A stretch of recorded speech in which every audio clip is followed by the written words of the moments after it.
Good morning बेटा, good morning all of you.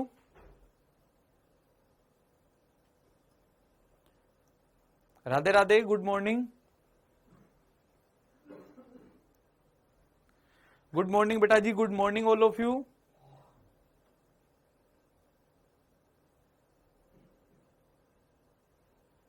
Good morning बालक, good morning.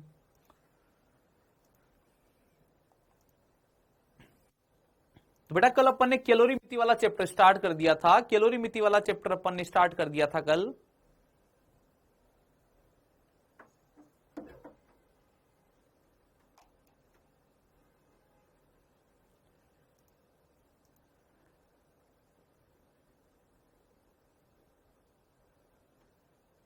Good morning बेटा जी। Last day, हाँ आज लास्ट हो सकता है या फिर हो सकता है मंडे को भी आधी क्लास आए, तो आज लास्ट या मंडे को लास्ट हो ही जाएगा, मतलब मंडे को पूरी क्लास नहीं लग पाएगी। तो ठीक है बेटा जी, Q is equal to M S delta T पे अपन बात कर रहे थे। Q is equal to M S delta T. मैंने कहा बेटा इस चैप्टर में मुझे कौन सा फॉर्मूला काम में लेना पड़ेगा।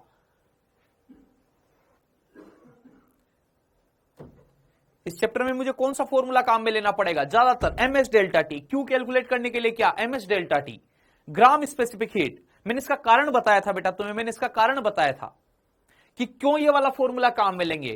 क्योंकि बेटा इस चैप्टर में जल, बर्फ और वाष्प तीन चीजें रहेगी, जल, बर्फ और वाष्प। और बेटा तीनों का द्रव्यमान दिया जाता है, मास दिया जाता है। इसलिए एमएस डेल्टा टी वाला फॉर्मूला, अगर द्रव्यमान दिया जाएगा तो अपन ग्राम स्पेसिफिक हीट की टर्म में क्यू पता करेंगे बेटा। Q is equal to MS delta T. और बेटा मैंने बोला था इसकी 3 यूनिट काम में आएगी इस चैप्टर में। इसकी 3 यूनिट इस चैप्टर में काम में आएगी। मैंने बोला था वो 3 यूनिट कब काम में लेनी है बेटा, मास पे डिपेंड करता है। मैंने बोला मास अगर किसमें बेटा, मास किसमें, ग्राम में। मास किसमें, ग्राम में। तो एस मेरी मजबूरी है बेटा, एस ऐसी यूनिट होनी चाहिए कि जिसमें अपॉन में ग्राम आए, मास वाली टर्म कैंसिल आउट होनी चाहिए, क्योंकि इधर केवल क्या बचना चाहिए भाई, केवल कैलोरी बचना चाहिए। तो अगर मास ग्राम में है तो ये किसमें होना चाहिए, कैलोरी पर ग्राम पर डिग्री सेंटीग्रेड। डेल्टा टी किसमें होना चाहिए, डिग्री सेंटीग्रेड में। ऐसे बेटा अगर क्यू तुम्हें काय में चाहिए, जूल में चाहिए। क्यू तुम्हें काय में चाहिए, जूल में। तो जूल में तब आ पाएगा जब मास किसमें हो, केजी में। एस किसमें होना चाहिए, जूल पर केजी पर डिग्री सेंटीग्रेड। डेल्टा टी किसमें होना चाहिए बेटा, डिग्री सेंटीग्रेड में होना चाहिए।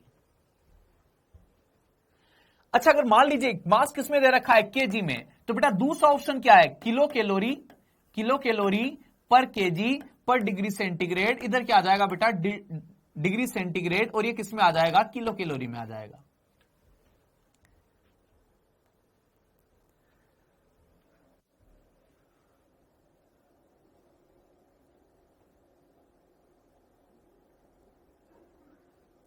हाँ ठीक है बेटा जी, ठीक है। इन तीनों फॉर्मूला की बात करो, इन तीनों फॉर्मूलों की बात करो। Good morning all of you, good morning. इन तीनों फॉर्मूलों की बात करो, क्लियर रहेगी बेटा, तीनों यूनिट क्लियर रहेगी कब कौन सी काम में लेनी है, कब कौन सी काम में लेनी है। बेटा जी कब कौन सी यूनिट काम में लेनी है क्लियर रहेगा क्या, कब कौन सी यूनिट काम में लेनी है क्लियर रहेगा। मास ग्राम में है तो एक ही ऑप्शन है, मास केजी में है दो ऑप्शन है, मास केजी में है दो ऑप्शन है, मास केजी में है तो दो ऑप्शन है। कौन कौन से, जूल पर केजी पर डिग्री सेंटीग्रेड, किलो कैलोरी पर केजी पर डिग्री सेंटीग्रेड। वैल्यू याद है तीनों यूनिट में, तीनों यूनिट में वैल्यू याद है। पानी की वैल्यू बताओ, पानी की, इसमें भी कितनी होती है 1, इसमें भी कितनी होती है 1, इसमें कितनी होती है 4200। बर्फ और वाष्प की बताइए, बर्फ और वाष्प की, बर्फ और वाष्प की वैल्यू इसमें कितनी होती है, हाफ, आधा, 1/2। इसमें कितनी होती है 2100, और इसमें कितनी होती है, इसमें कितनी होती है, हाफ।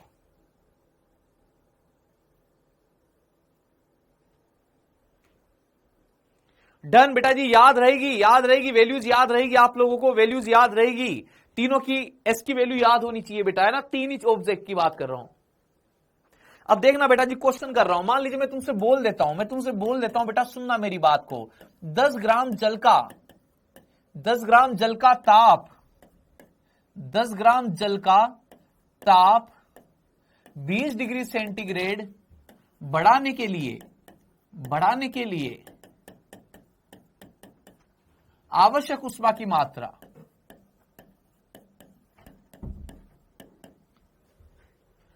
आवश्यक ऊष्मा की मात्रा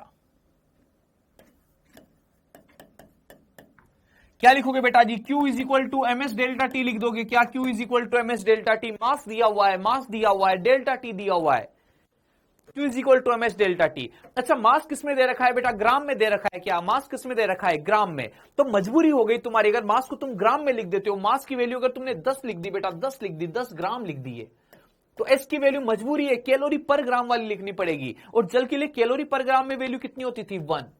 1 कैलोरी पर ग्राम पर डिग्री सेंटीग्रेड। ये वैल्यू कल लिखाई थी बेटा, मैंने तुम्हें कल लिखाई थी।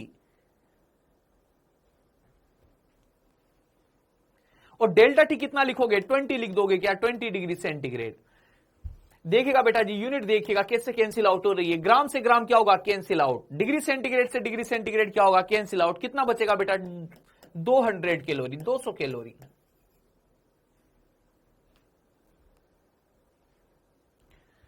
बोलिए भाई साहब, क्लियर है बात? हाँ सही है बेटा, सही है, बिल्कुल सही है। लड़की 300 कैसे टाइप कर रही हो तुम? 300 कैसे टाइप कर रही हो लड़की? बेइज्जती खराब करवा दोगी क्या मेरी? 10 मल्टीप्लाइड बाय 20 को 300 लिखोगी क्या?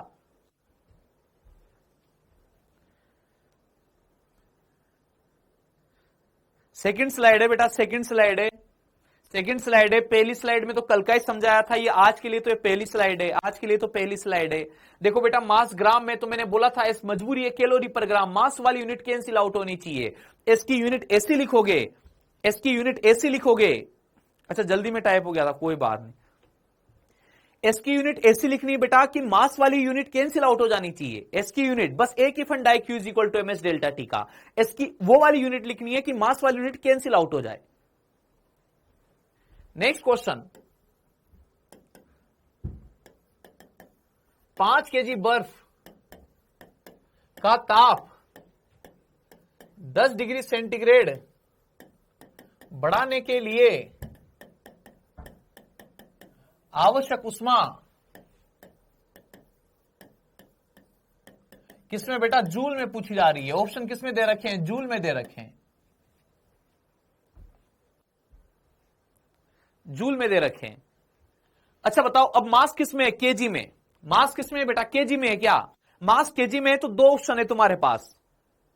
मास केजी में है तो दो ऑप्शन है, Q is equal to M S delta T, Q is equal to M S delta T. Mass तो किसमें लिखोगे बेटा जी? मास किसमें लिखोगे बताओ? मास तो कितना लिखोगे? 5 केजी लिखोगे क्या? 5 केजी। अच्छा मैं चाहता हूं इसकी ऐसी यूनिट काम में ली जाए, इसकी ऐसी यूनिट काम में ली जाए कि जिसमें अपॉन में केजी आता हो। ऐसी दो यूनिट थी बेटा अपने पास, एक तो जूल पर केजी और एक किलो कैलोरी पर केजी। तो जूल पर केजी में वैल्यू कितनी होगी? देखो ऑब्जेक्ट, देखो ऑब्जेक्ट कौन सा है? बर्फ है क्या आपकी बार? ऑब्जेक्ट कौन सा है? बर्फ। बर्फ के लिए कैलोरी पर ग्राम में कितनी होती है? आधी, हाफ होती है। कितनी होती है? हाफ। हाँ बालक सही है, कितनी होती है? हाफ होती है। लेकिन मुझे किसमें लिखनी है आपकी बार? जूल में। जूल पर केजी में भी लिख सकता हूं, किलो कैलोरी पर केजी में भी लिख सकता हूं, लेकिन मुझसे जूल में पूछी जा रही है तो जूल पर केजी में लिखूंगा। तो ये जूल पर केजी में लिख रहा हूं। जूल पर केजी में वैल्यू कितनी हो जाएगी? 2100 बेटा। हाफ वाली कितनी हो जाएगी? 2100। 1 वाली कितनी हो जाती है? 4200 जूल पर केजी पर डिग्री सेंटीग्रेड। डेल्टा टी बोलिए बेटा जी, डेल्टा टी। डेल्टा टी कितना लिख दोगे? 10 लिख दोगे। 21 को 5 से मल्टीप्लाई कर दीजिए, 21 को 5 से मल्टीप्लाई कर दीजिए, कितना हो जाएगा? 105। और कितनी जीरो लग जाएगी? 1 2 3 जीरो लग जाएगी। कितना आ जाएगा? 1,05,000 जूल, 105 किलो जूल।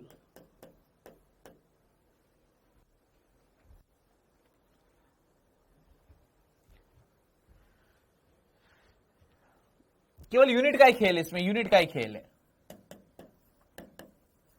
2 केजी वाष्प का ताप 100 डिग्री सेंटीग्रेड से 150 डिग्री सेंटीग्रेड बढ़ाने के लिए आवश्यक उष्मा की मात्रा, बढ़ाने के लिए आवश्यक उष्मा।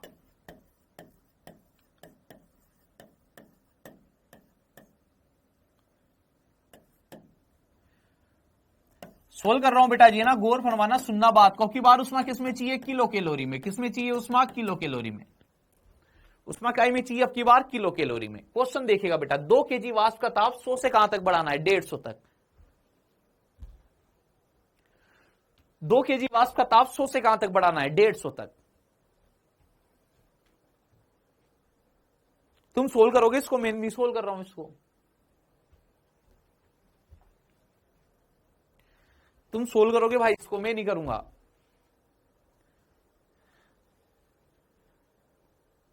बेटा किलो जूल में नहीं, किलो कैलोरी में, किलो कैलोरी में। उसमें तो किलो कैलोरी में आएगी ना बेटा, किलो कैलोरी में आएगी। हाँ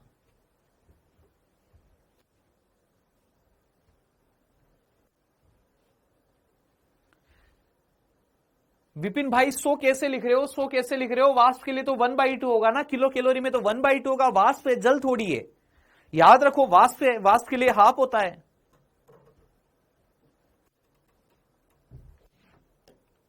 ये लो भाई, पीछे वाली स्लाइड भी लो।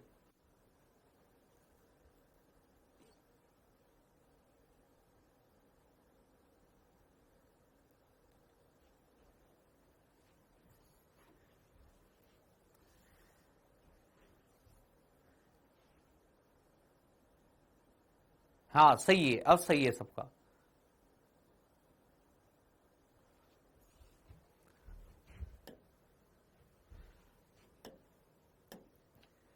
Q इज इक्वल टू क्या लिखोगे? MS delta T. Q is equal to MS delta T. Mass कितना लिखोगे? 2 केजी। लेकिन एस मुझे केजी, केजी तो अपॉन में चाहिए, इसका मतलब जूल पर केजी या किलो कैलोरी पर केजी? मुझे किलो कैलोरी में चाहिए, तो कितना लिख दूंगा? हाफ किलो कैलोरी पर केजी पर डिग्री सेंटीग्रेड। जो वैल्यू कैलोरी पर ग्राम में होती है वही किलो कैलोरी पर किलोग्राम में होती है। डेल्टा टी कितना बेटा? डेल्टा टी कितना? 50 डिग्री सेंटीग्रेड हो जाएगा क्या? 50 डिग्री सेंटीग्रेड कितना आ जाएगा? 2 से 2 को भी निपटा दो, कितना आ जाएगा? 50 किलो कैलोरी आ जाएगा क्या? 50 किलो कैलोरी।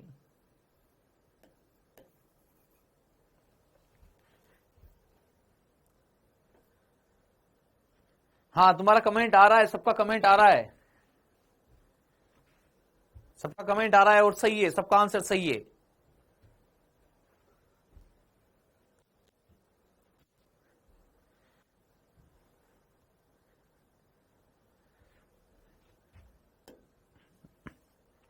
बेटा ये तो हो गई टेम्परेचर बढ़ाने वाली बात। नहीं आज फेयरवेल होना फिक्स नहीं है, आज कोई फेयरवेल होना फिक्स नहीं है। अब ना कल पर मंडे को भी हो सकता है ना, मंडे को भी थोड़ा बहुत आधा 1 घंटा आ सकता हूं। मतलब 3 स्लाइड हो गई बेटा, 3 क्वेश्चन कर दिए। Q is equal to MS delta T, तीनों यूनिट के एक क्वेश्चन कर चुके हैं, है ना। सुनिएगा बात को। अब बेटा मैं बात कर रहा हूं कि कभी कभी अपन हीट सप्लाई करेंगे लेकिन टेम्परेचर नहीं बढ़ेगा। टेम्परेचर नहीं बढ़ेगा, केवल और केवल क्या चेंज होगा? फेज चेंज होगा, केवल और केवल अवस्था परिवर्तित होगी। जिसे मान लीजिए बेटा 0 डिग्री सेंटीग्रेड का बर्फ है, 0 डिग्री सेंटीग्रेड की बर्फ है। अब 0 डिग्री सेंटीग्रेड की बर्फ को बेटा तुम, जैसे मान लीजिए मैंने बोला -20 डिग्री सेंटीग्रेड की बर्फ है, -20 डिग्री सेंटीग्रेड की बर्फ, मान लीजिए 10 ग्राम बर्फ है, 10 ग्राम। कितनी बेटा जी? 10 ग्राम बर्फ है -20 डिग्री सेंटीग्रेड की।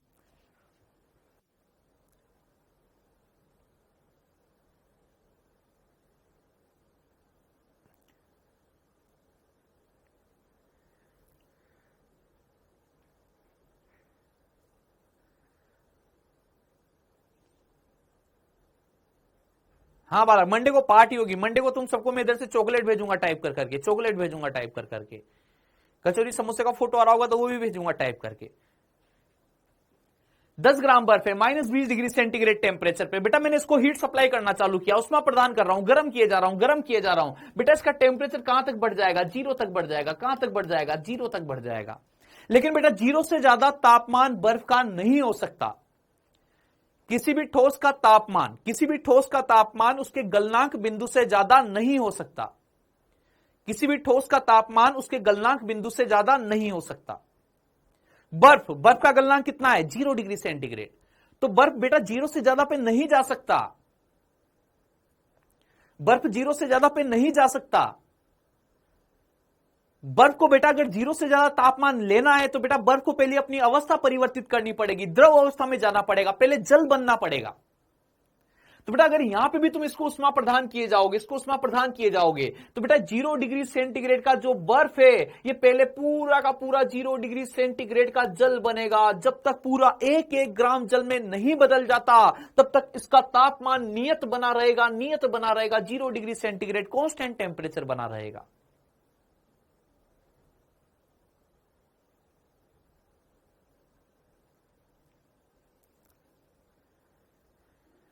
समझ रहे हो बात को? पहले 0 डिग्री सेंटीग्रेड की आइस पूरी पूरी 1-1 ग्राम, 1-1 ग्राम, 10 ग्राम है तो पूरी की पूरी 10 ग्राम पहले क्या बनेगी? जल बनेगी। जब तक पूरा 1-1 ग्राम जल में बदल नहीं जाता, जब तक बर्फ बची हुई है तब तक वो पानी चिल्ड ही रहेगा। जब तक बर्फ का थोड़ा सा भी टुकड़ा बचा हुआ है तब तक पानी का टेम्परेचर बढ़ना स्टार्ट नहीं होगा, वो चिल्ड ही बना रहेगा। समझो मेरी बात को?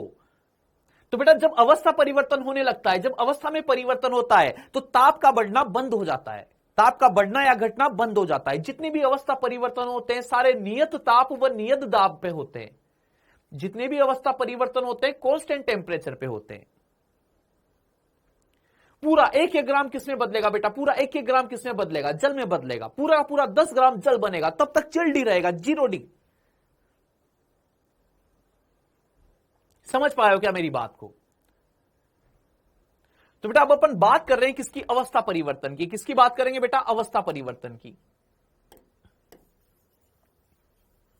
किसकी बात करेंगे बेटा जी अब अपन? अवस्था परिवर्तन की। अवस्था परिवर्तन की।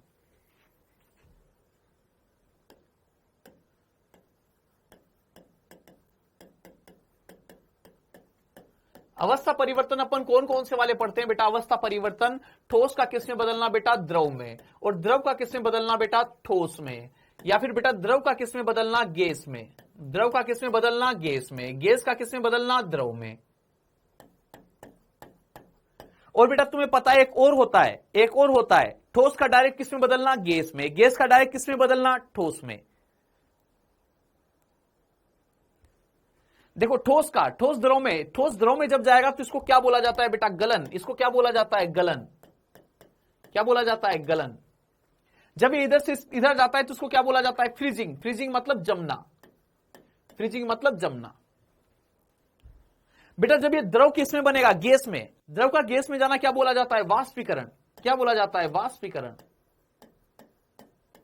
और बेटा गैस का द्रव में आना, गैस का द्रव में आना क्या बोला जाता है? संघनन।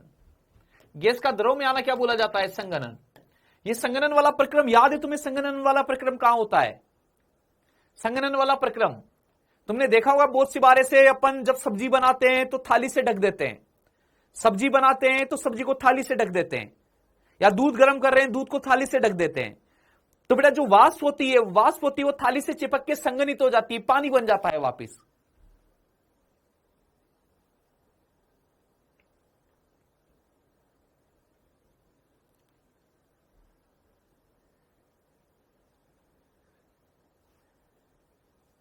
होता है, पानी बन जाता है वापस। जैसे वाष्प है, वाष्प सब्जी गर्म हो रही है, सब्जी पक रही है, सब्जी पक रही है, सब्जी पक रही है, सब्जी पक रही है, ऊपर थाली से ढका हुआ है, दूध गर्म हो रहा है, ऊपर थाली से ढका हुआ है।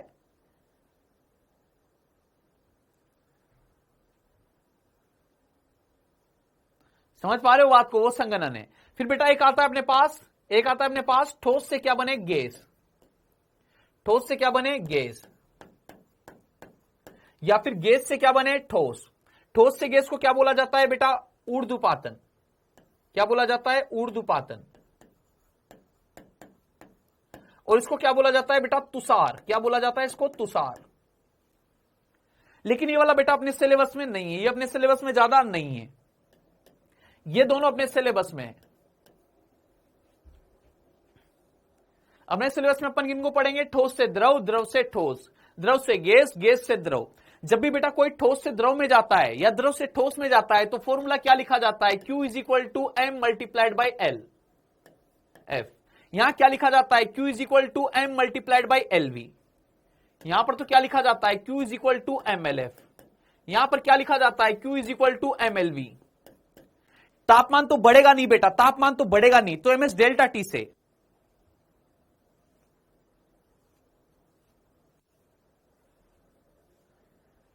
हाँ देखा जा सकता है।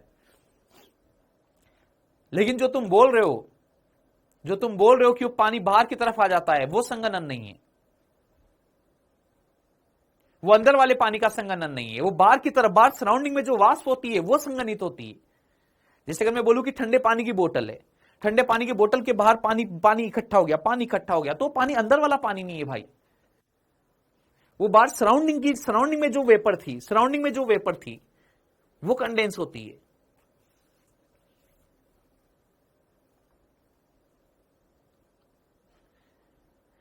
ठीक है ना, सिंपल शब्दों में याद रखना है, ठोस से द्रव में जाएंगे, द्रव से ठोस में जाएंगे तो क्या बोलेंगे, Q is equal to MLF।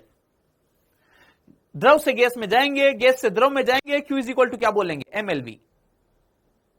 Done. यहां पर LF का मतलब क्या होता है बेटा, यहां पर LF को क्या बोला जाता है, LF को क्या बोला जाता है, LF इज इक्वल टू क्या रहेगा, गलन की गुप्त ऊष्मा, गलन की गुप्त ऊष्मा। LV क्या रहेगा बेटा, LV क्या रहेगा, LV इज इक्वल टू वाष्पन की गुप्त ऊष्मा।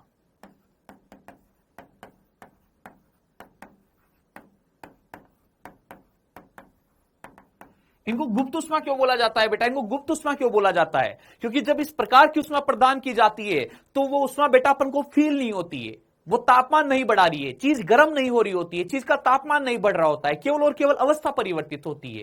तापमान में कोई अंतर देखने को नहीं मिलेगा, जीरो का बर्फ थी, पानी भी जीरो का ही मिलेगा, 100 का पानी था, वाष्प में बदलने के बाद भी वाष्प का तापमान भी 100 ही मिलेगा। तो बेटा जब तक अवस्था परिवर्तन हो रहा है तब तक जो भी मैं ऊष्मा प्रदान कर रहा हूं वो मुझे तापमान की फॉर्म में दिखाई नहीं दे रही है, वो तापमान को नहीं बढ़ा रही है, इसलिए इसको क्या बोला जाता है, गुप्त ऊष्मा बोला जाता है। इसीलिए इस फॉर्मूले में डेल्टा टी नहीं आता, इस फॉर्मूले में क्या रहेगा, Q is equal to MLF, Q is equal to MLV। अच्छा बेटा यहां पर L की यूनिट की बात कर रहा हूं, अब इनकी बात करता हूं, LF की वैल्यू यूनिट क्या रहेगी। LF आइस के लिए बेटा, आइस और वाटर,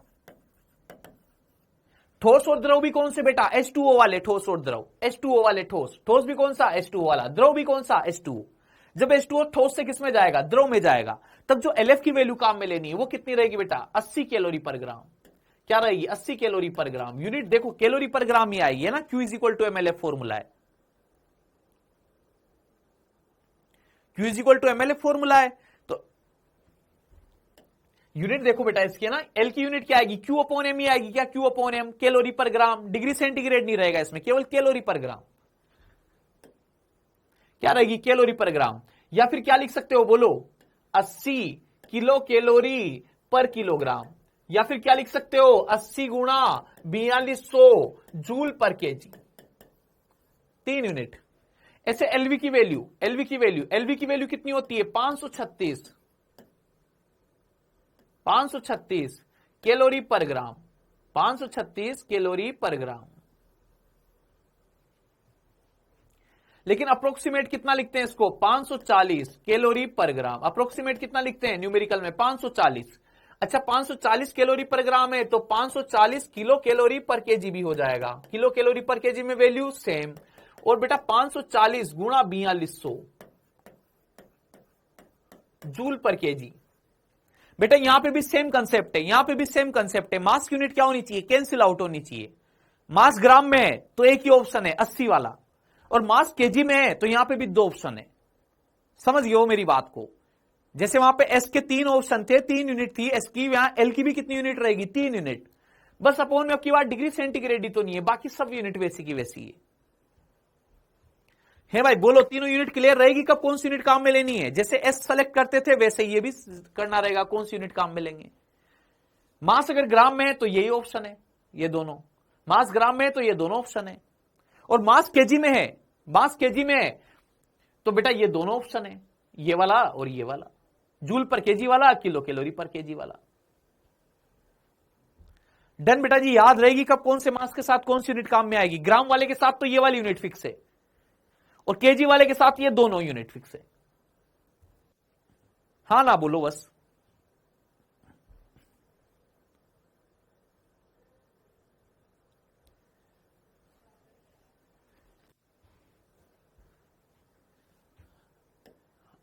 अब देखिएगा एक शानदार क्वेश्चन,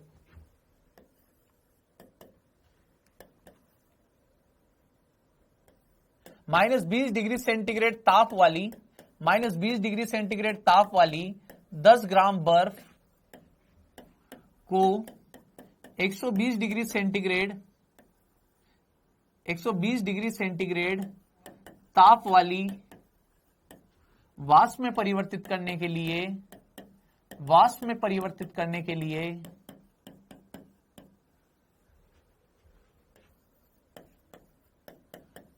लिए आवश्यक ऊष्मा की मात्रा।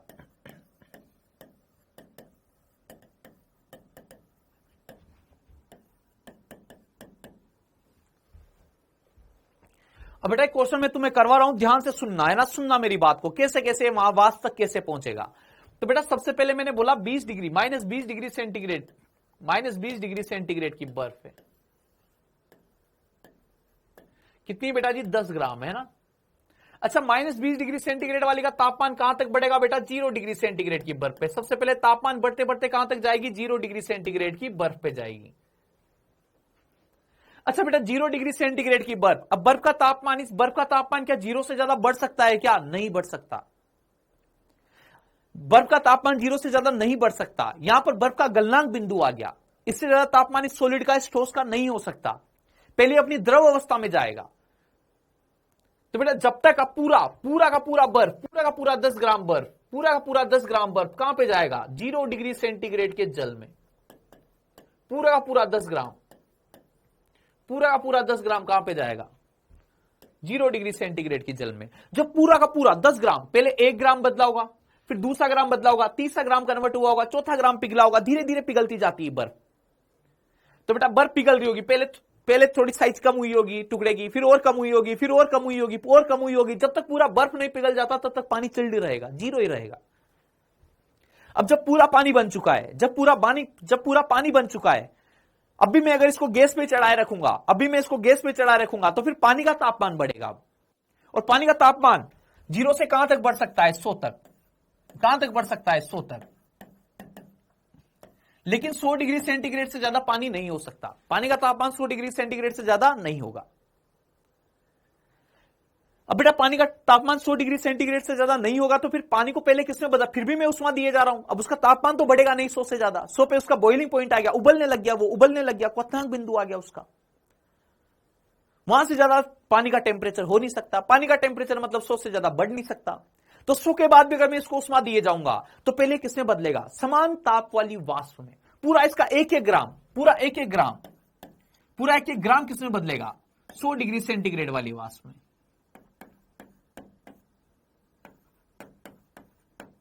पूरा का पूरा। फिर इसके बाद में बेटा लास्ट में 120 डिग्री सेंटीग्रेड की वाष्प,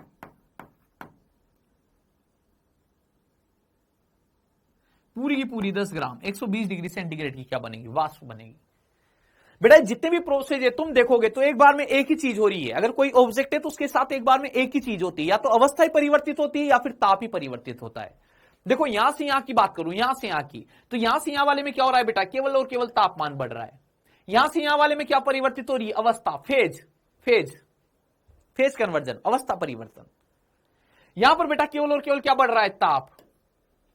यहां अवस्था में कोई परिवर्तन नहीं हो रहा। देखो यहां पे भी जल था, यहां पे भी जल था, यहां पर केवल ताप बढ़ा है।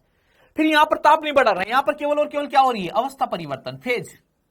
और यहां पर बेटा क्या बढ़ रहा है, ताप बढ़ रहा है। बेटा एक बार में एक ही चीज हो रही होगी, या तो टेम्परेचर ही बढ़ रहा होगा या फिर अवस्था ही परिवर्तित हो रही होगी। जब बर्फ जल में बदलता है तो उसका तापमान 0 पे नियत रहता है, तब तापमान नहीं बदल रहा होता। ऐसा नहीं हो रहा कि पानी भी बन रहा है और इधर तापमान भी बढ़ता जा रहा है, ऐसा नहीं होगा। अच्छा पूरी ऊष्मा बतानी मुझे, इस वाले पार्ट की ऊष्मा को क्या बोल दूं, Q1 इज इक्वल टू क्या लिखोगे, ms डेल्टा टी। इस वाले पार्ट की ऊष्मा को क्या बोलोगे, Q2 इज इक्वल टू क्या लिखोगे, mLF। इस वाले पार्ट की ऊष्मा को क्या लिखोगे, Q3। तापमान बढ़ रहा है तो फॉर्मूला कौन सा, ms डेल्टा टी। Q4 अवस्था परिवर्तन हो रहा है, अवस्था परिवर्तन कौन सा, वाष्पीकरण वाला, तो MLV। और Q5 लिखोगे तो Q5 इज इक्वल टू कितना, Q5 इज इक्वल टू कितना, ms डेल्टा टी। अच्छा मास बेटा सब जगह मास ग्राम में है क्या, देखो मास ग्राम में है क्या, मास ग्राम में है क्या, मास ग्राम में है क्या बेटा, मास ग्राम में है। तो एस की यूनिट की बात करूं या एलएफ की बात करूं या एलवी की बात करूं, कौन सी यूनिट काम में आएगी? कैलोरी पर ग्राम वाली, कैलोरी पर ग्राम वाली। और जो उष्मा की मात्रा आएगी वो किसमें आएगी? कैलोरी में आएगी, ग्राम से ग्राम निपट जाएगा, कैलोरी में आएगी उष्मा की मात्रा। ठीक है बेटा जी, फिर से सुन लीजिए, है ना। देखो -20 डिग्री सेंटीग्रेड की बर्फ थी, मैंने बोला बेटा तापमान बढ़ा, मैंने इसको उष्मा प्रदान करना चालू किया, गैस पे रख दिया, 10 ग्राम -20 डिग्री सेंटीग्रेड की बर्फ थी, फ्रिज में से निकाली ठंडी ठंडी बर्फ और एक भगोनी में डाली और गैस पे रख दिया। गैस पे रखूंगा तो बेटा स्टार्टिंग में तो जो बर्फ थी वो -20 से पहले कहां पे आएगी? 0 पे। फिर बेटा उसके बाद में 0 पे आने के बाद में अब बर्फ का तापमान बढ़ना बंद हो जाएगा, पूरी बर्फ पिघलेगी पहले, धीरे धीरे पूरी बर्फ पिघलेगी, पूरा पूरा 10 ग्राम पिघलेगा। जब तक पूरा नहीं पिघल जाता तब तक तापमान में परिवर्तन नहीं होगा। अवस्था परिवर्तन होता है वो नियत ताप पे होता है। 0 डिग्री सेंटीग्रेड की बर्फ पहले पूरी की पूरी 0 डिग्री पे ही जल में परिवर्तित होगी, पूरे जल का तापमान 0 होगा। फिर जब पूरी की पूरी बर्फ इसमें बदल चुकी है 0 में, 0 डिग्री सेंटीग्रेड के जल में, अब पूरा जब जल बन जाएगा तब जल का तापमान बढ़ना स्टार्ट होगा 0 से आगे। फिर कहां तक बढ़ पाएगा? 100 तक। 100 पे पानी उबलने लग जाएगा, क्वथनांक आ जाएगा। क्वथनांक से ज्यादा तापमान जल का नहीं बढ़ सकता, द्रव का तापमान उसके क्वथनांक से ज्यादा नहीं हो सकता। क्वथनांक पे वो किस में जाएगा? गैसीय अवस्था में जाएगा। तो बेटा 100 डिग्री सेंटीग्रेड की जल कहां पे जाएगी? वाष्प में। और जब अवस्था परिवर्तित होगी तो सेम टेम्परेचर पे होती है, 100 की 100 पे ही होगी, 100 ही बना रहेगा टेम्परेचर कांस्टेंट, जब तक पूरा 1-1 ग्राम जल किसमें ना बदल जाए? वाष्प में बदल जाए। फिर बेटा वाष्प का टेम्परेचर बढ़ना स्टार्ट होगा, जब पूरी की पूरी वाष्प बन गई, कोई जल नहीं बचा, पूरी की पूरी वाष्प, अब वाष्प का तापमान बढ़ेगा। डन है बेटा जी? अच्छा बेटा मास सब जगह ग्राम में रहेगा, देखो मास ग्राम में दे रखा था क्या? मास ग्राम में दे रखा था क्या? अच्छा बेटा मास ग्राम में है तो एस की कौन सी यूनिट काम में लोगे? ग्राम कैंसिल आउट होना चाहिए, कौन सी? कैलोरी पर ग्राम वाली काम में आएगी क्या? समझेगा? कैलोरी पर ग्राम वाली। एलएफ की बात करूं, एलवी की बात करूं, एस आइस की बात करूं, एस वाटर की बात करूं, एस गैस की बात, एस वाष्प की बात करूं, यहां पर क्या आएगा? एस बर्फ, यहां पर क्या आएगा? एलएफ, यहां पर क्या आएगा? एस जल, यहां पर क्या आएगा? एलवी, यहां पर क्या आएगा? एस वाष्प। देखो अच्छा बेटा Q1 बताइए, Q1 कैलकुलेट कर रहा हूं मैं ना। Q1 मास बोलो कितना है बेटा? 10। एस की वैल्यू कितनी है? बर्फ है बेटा, देखो बर्फ का तापमान किसका बढ़ रहा है? ये देखो तापमान किसका बढ़ रहा है? बर्फ का तापमान बढ़ा है क्या इस वाले में? इस वाले प्रक्रम में बेटा बर्फ का तापमान बढ़ रहा है क्या? पहले वाले में देखो Q1 वाले में बर्फ का तापमान बढ़ रहा है, बर्फ का तापमान बढ़ रहा है, तो एस भी किसका आएगा? बर्फ का। और कैलोरी पर ग्राम में कितना होता है बर्फ का मान? आधा, हाफ होता है, तो क्या लिखोगे? हाफ। डेल्टा टी कितना लिखोगे बेटा? 20 लिखोगे। कितना आ जाएगा बेटा? ये 100 कैलोरी आ जाएगा। अच्छा Q2 बताइए बेटा, Q2 कितना लिखोगे? 10। एलएफ की वैल्यू कितनी लिख दोगे? 80 कैलोरी पर ग्राम में यही होती है, कितना आ जाएगा? 800 कैलोरी आ जाएगा। Q3 बोलो बेटा, Q3 कितना हो जाएगा? 10। यहां पर क्या आएगा बेटा? तापमान किसका बढ़ रहा है? जल का। एमएस डेल्टा टी वाले में ये जरूर देखना है बेटा कि एस किसका लिखोगे, है ना, डायरेक्ट 1 मत लिख देना बिना सोचे समझे। तो एस किसका बेटा? जल का लिखोगे तो कितना लिखोगे? 1 लिखोगे। डेल्टा टी कितना लिख दोगे? 100 लिख दोगे। कितना आ जाएगा बेटा जी? 1000 कैलोरी आ जाएगा। Q4 बोलिए बेटा, Q4 is equal to MLV, mass कितना लिखोगे बेटा? 10 लिखोगे। LV कितना लिखोगे? 540। कितना आ जाएगा बेटा जी? 5400 कैलोरी आ जाएगा। Q5 बोलिए बेटा, Q5 मास कितना लिखोगे? 10। S की वैल्यू बेटा आधी, डेल्टा टी बेटा 20, कितना आ जाएगा? ये भी 100 कैलोरी आ जाएगा।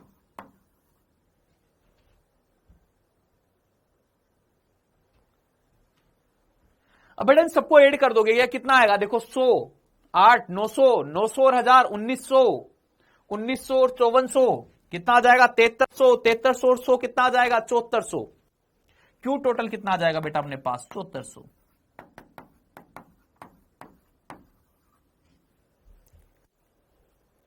देखिए बेटा जी क्लियर है क्या? क्वेश्चन सबको क्लियर है क्या? मुझे ये जवाब दो पहले कि क्वेश्चन क्लियर है क्या सभी को?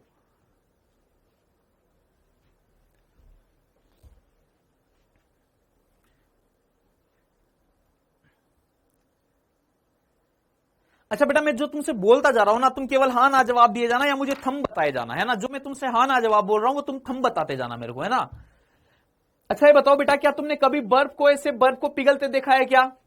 पूरी बर्फ को तुमने पिघलते देखा है क्या? कि तुमने कोई आइस क्यूब डाला हो कहीं गिलास वगैरह में, तुमने पिघलते देखा उसको पूरा देखा है क्या? बर्फ को तुमने पिघलते हुए देखा होगा, तुम्हारी डेली लाइफ में तुमने बर्फ को पिघलते हुए देखा होगा। अच्छा, तुमने किसी जल को अगर तुमने गर्म किया हो, जल को तुमने गर्म किया हो, जल को तुम गर्म कर रहे हो गैस पे, तो बेटा क्या तुमने जल को उबलते देखा है क्या? 100 डिग्री सेंटीग्रेड पे पहुंचते देखा है क्या? 100 डिग्री सेंटीग्रेड पे पहुंचते देखा है क्या तुमने जल को? मतलब उसको उबलते हुए देखा है क्या?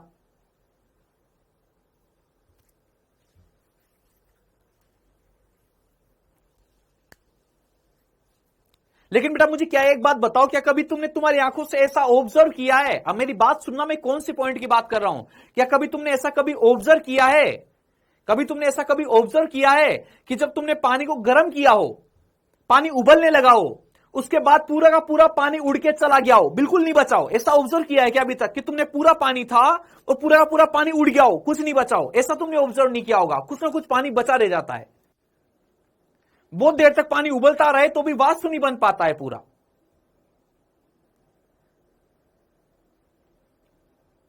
तुमने कभी ऑब्जर्व नहीं किया होगा, तुमने नहीं किया ना कभी ऑब्जर्व।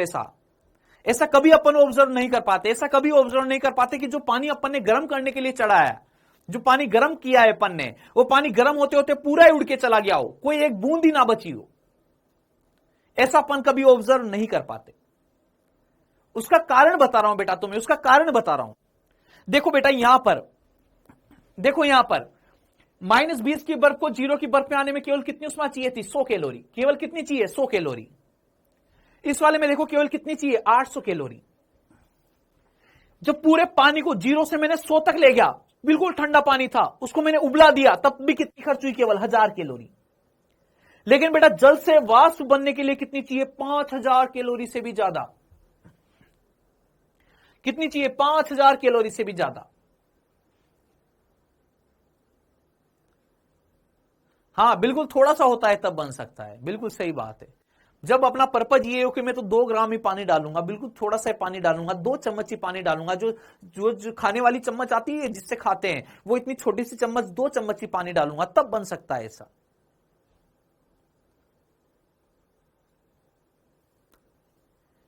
तो बेटा इसका कारण बता रहा हूं तुम्हें, क्योंकि ये डेली लाइफ में ये ऑब्जर्व क्यों नहीं होता, जनरली ऐसा ऑब्जर्व क्यों नहीं होता? क्योंकि बेटा उस प्रोसेस में उष्मा बहुत ज्यादा चाहिए होती है, 5400 कैलोरी उष्मा चाहिए होती है।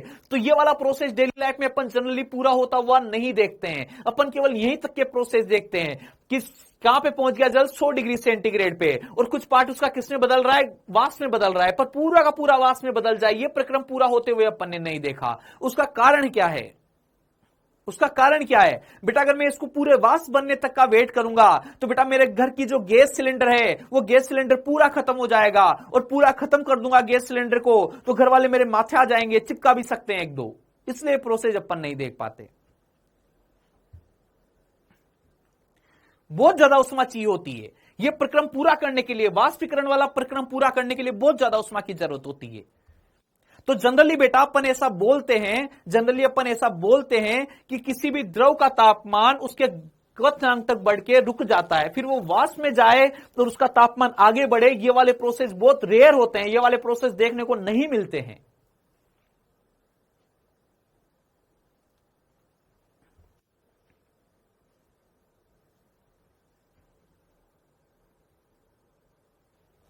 तो ये वाले प्रोसेस अपन को देखने को नहीं मिलेंगे। तो अपन ऐसा मानते हैं कि पानी का तापमान अधिकतम कहां तक बढ़ सकता है? 100 तक बढ़ सकता है। उसके बाद वाले प्रोसेस अपन को डेली लाइफ में देखने को नहीं मिलेंगे। अच्छा एक क्वेश्चन अब तुम करोगे क्या? ऐसा एक क्वेश्चन तुम करोगे क्या?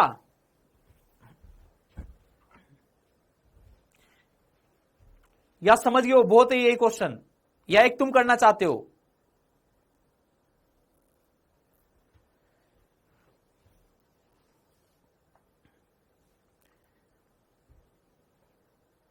हाँ बेटा, मास की वैल्यू पे बिल्कुल सही बात है तुम्हारी, मास की वैल्यू पे डिपेंड करेगा।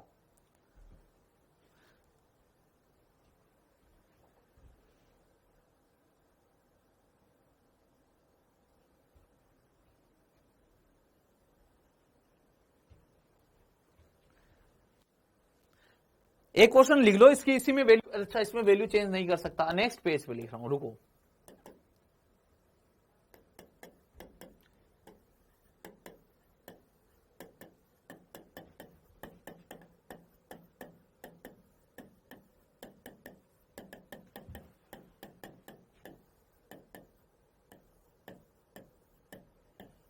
आवश्यक उष्मा की मात्रा,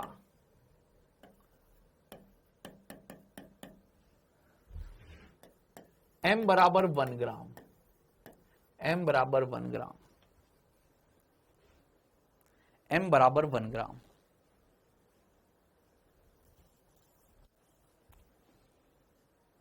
सोल्व करो इसको। वाष्पित करना है, केवल वाष्प का तापमान नहीं बढ़ाना, वाष्पित करना है, केवल 100 डिग्री सेंटीग्रेड की वाष्प तक लेके जाना है। आई मिस यू सर, मुझे क्यों मिस कर रहे हो भाई?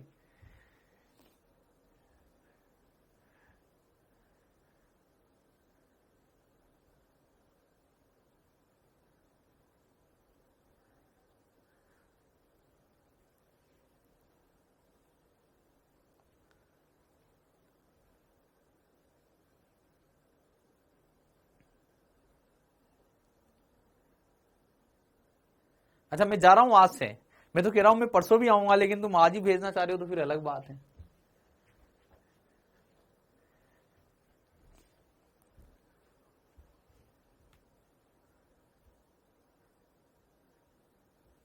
m बराबर 1 ग्राम, 1 ग्राम बेटा, इधर ब्रैकेट में लिखा हुआ है 1 ग्राम।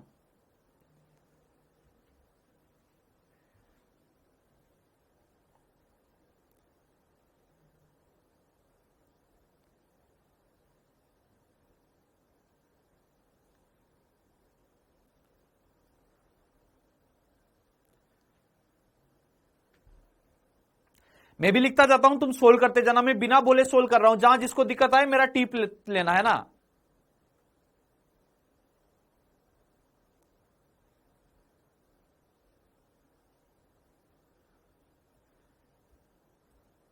जेरोक्स क्या है, वैल्यू तुमने 10 ग्राम के हिसाब से नहीं निकाल दी है, ये 10 ग्राम के हिसाब की वैल्यू है जेरोक्स, मुझे ऐसा लग रहा है।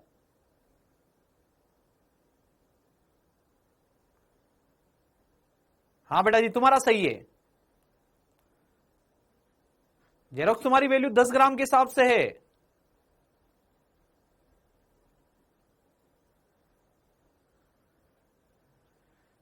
अनिल तुम्हारी वैल्यू 10 ग्राम के हिसाब से है।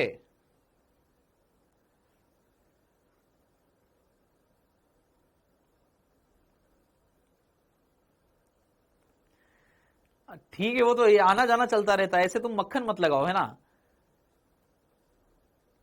ऐसे मैं भी बहुत मक्खन लगाता था पहले, जो सर हमें पढ़ाते थे उनको।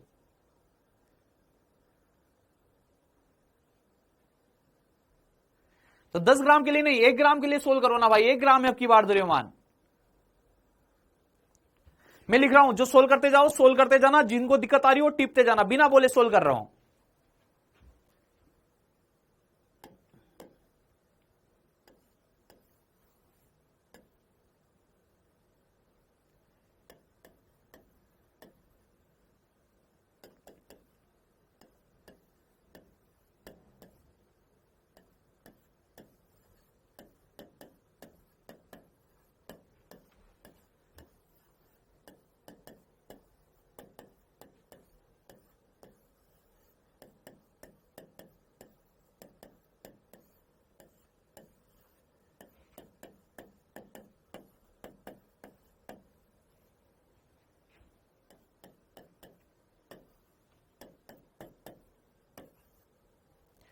चार ही प्रक्रम होंगे बेटा आपकी बार, 4 ही प्रक्रम होंगे। देखो जिन्होंने प्रक्रम नहीं बनाया हो पहले तो यहां तक टीप के बना लो। Q1 is equal to ms delta T, Q2 is equal to अवस्था परिवर्तन कौन सा गलन वाला है, गलन वाला है तो MLF आएगा। यहां पे Q3 इज इक्वल टू तापमान बढ़ रहा है तो ms डेल्टा टी, यहां पर Q4 अवस्था परिवर्तन है, वाष्पन वाला है तो MLV आएगा।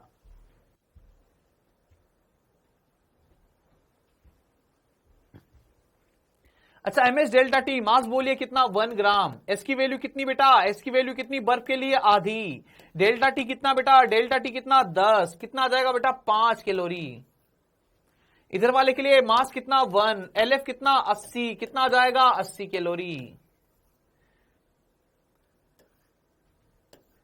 Q3 मास कितना बेटा 1, एस की वैल्यू जल के लिए 1।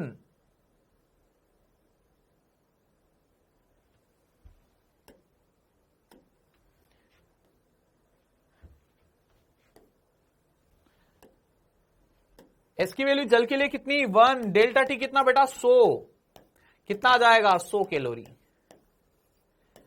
और ये कितना आ जाएगा बेटा 1 मल्टीप्लाइड बाई 540, मतलब कितना आ जाएगा 540 कैलोरी।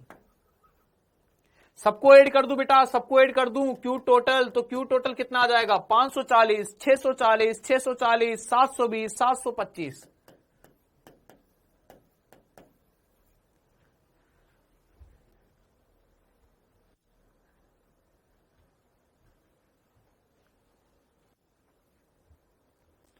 डन भैया, आगे चलते हैं अब।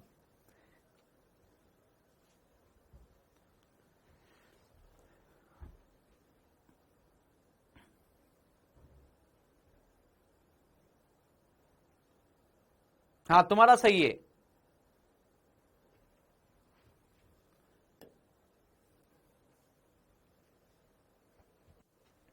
बेटा इसके बाद में आता है हीटिंग कर्व, इसके बाद में आता है हीटिंग कर्व। एक ठोस को गर्म करना, एक ठोस को गर्म करना,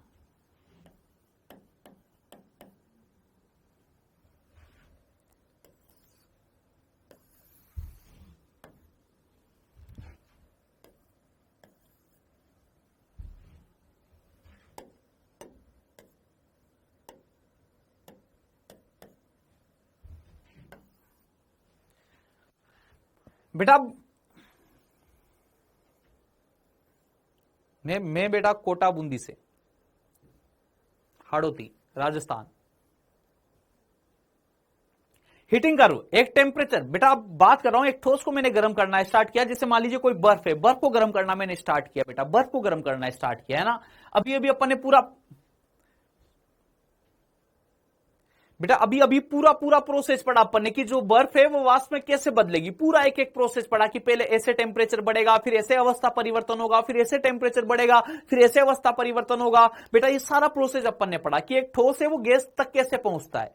एक ठोस है, कोई भी ठोस है, जब अपन उसको ऊष्मा प्रदान करते हैं तो किन किन प्रक्रमों से गुजरते हुए वो वाष्प तक पहुंचता है या गैसीय अवस्था तक पहुंचता है।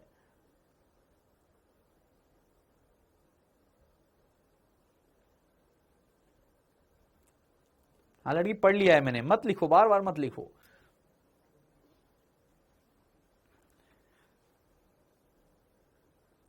तो बेटा सुनिएगा बात को, मैं बोल रहा हूं कि बेटा एक ठोस को मैंने गर्म करना स्टार्ट किया, एक ठोस को मैंने गर्म करना स्टार्ट किया, तो ठोस बेटा गर्म होते होते उसको जब मैं ऊष्मा प्रदान करता जा रहा हूं, उसको जब मैं ऊष्मा प्रदान करता जा रहा हूं, तो बेटा वो ठोस से गैसीय अवस्था में कैसे पहुंचा, वो सारे प्रक्रम मैंने पढ़े कि इन प्रक्रमों से गुजरते हुए, इन प्रक्रमों से गुजरते हुए, इन प्रक्रमों से गुजरते हुए वो गैसीय अवस्था तक पहुंचेगा। तो बेटा उस सारे प्रक्रम में यहां ग्राफ पे बनाना चाह रहा हूं कि वो सारे प्रक्रम ग्राफ पे कैसे बनेंगे। तो देखना बेटा जी है ना, देखो मैंने मान लीजिए कोई ठोस लिया, -20 डिग्री सेंटीग्रेड की बर्फ है, -20 डिग्री सेंटीग्रेड की बर्फ है। बेटा थोड़ी देर बात करेंगे बातें ना, इसको समझिए बेटा ग्राफ को। मैंने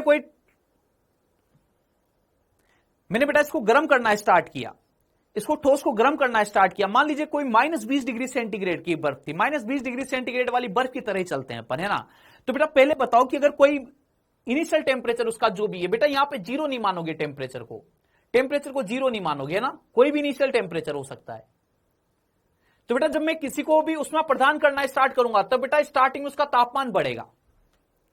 देखना बेटा इधर ऊष्मा की मात्रा भी बढ़ती जाएगी और तापमान भी बढ़ता जाएगा। जब मैंने स्टार्टिंग में गर्म करना चालू किया, इधर ऊष्मा की मात्रा बढ़ती जा रही है, मैं ऊष्मा प्रदान करता जा रहा हूं, इधर तापमान भी क्या होता जा रहा है, बढ़ता जा रहा है। ग्राफ ऐसे टिल्टेड लाइन बनेगा।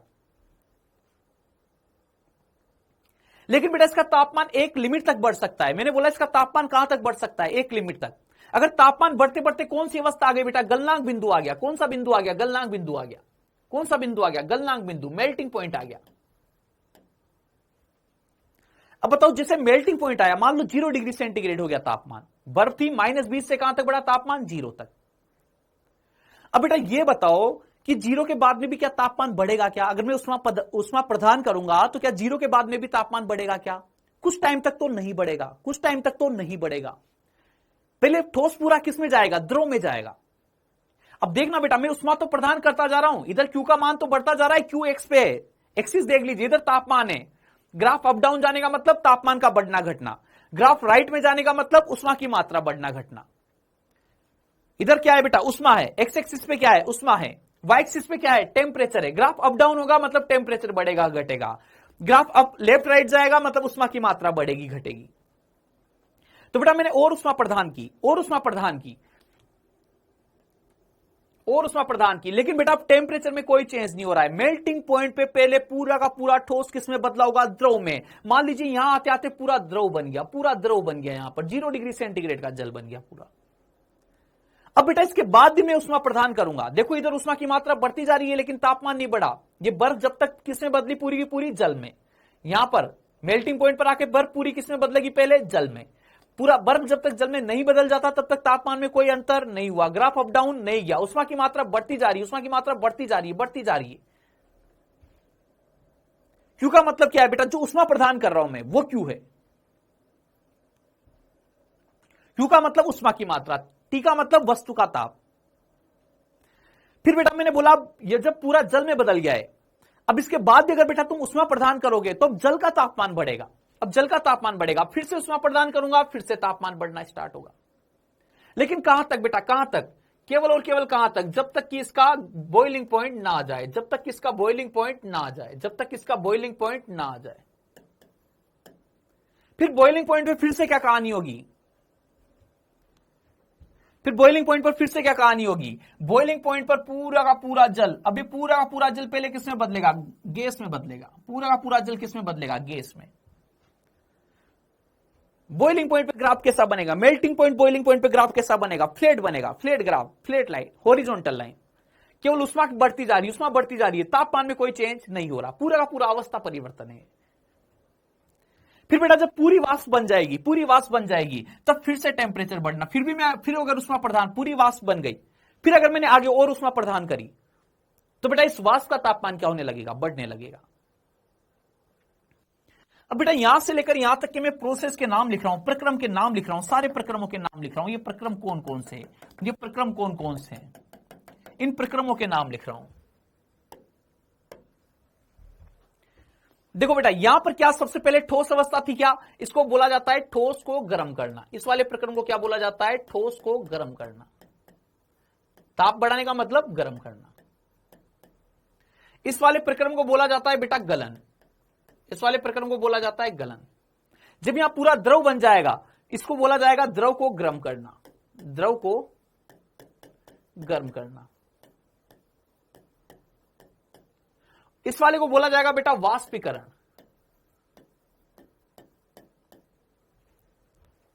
और बेटा कर्व कांस्टेंट नहीं, कर्व कांस्टेंट नहीं, टेम्परेचर कांस्टेंट वाला हॉरिजॉन्टल लाइन बनेगी। टेम्परेचर कांस्टेंट रखना है, टेम्परेचर कांस्टेंट रखना है।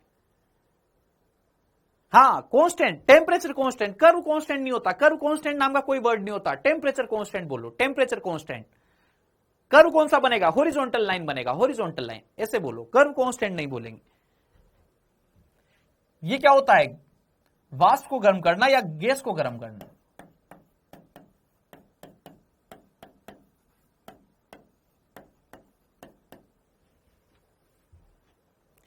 अच्छा बेटा यहां से लेकर यहां तक की जो ये उष्मा रही होगी, यहां से लेकर यहां तक की जो ये उष्मा रही होगी, यह प्रक्रम में जो उष्मा खर्च हुई होगी, ये Q1 इज इक्वल टू कैसे लिखी जाएगी, ms delta T. Q1 is equal to ms delta T. यहां से यहां तक की जो Q2 लिखी जाएगी बेटा, वो Q2 कैसे लिखी जाएगी, mlf। यहां से यहां तक की जो Q3 लिखी जाएगी बेटा, वो कैसे लिखी जाएगी, ms डेल्टा टी। अगर यहां से यहां तक की वैल्यू की बात की जाए तो ये वैल्यू कितनी रहेगी, Q4 is equal to mlv। और बेटा इधर की बात करूं तो ये value Q5 is equal to कितनी रहेगी, ms डेल्टा टी।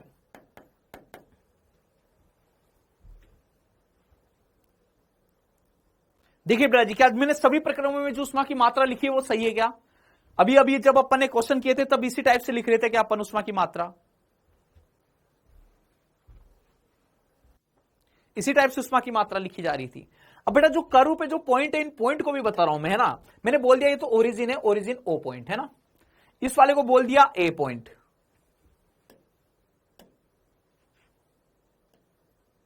इस वाले को बोल दिया A पॉइंट, इस वाले को बोल दिया B पॉइंट, इसको C पॉइंट, इसको D पॉइंट और आगे E आ जाएगा, है ना। ए बिंदु को क्या बोला जाएगा? ए बिंदु का नाम लिख रहा हूं बेटा जी, है ना। ए बिंदु का क्या नाम लिखा जाएगा? ए बिंदु का सर्वाधिक गर्म ठोस, सर्वाधिक गर्म ठोस। मतलब मेल्टिंग पॉइंट वो टेम्परेचर है बेटा जिससे ज्यादा ठोस का तापमान नहीं बढ़ सकता।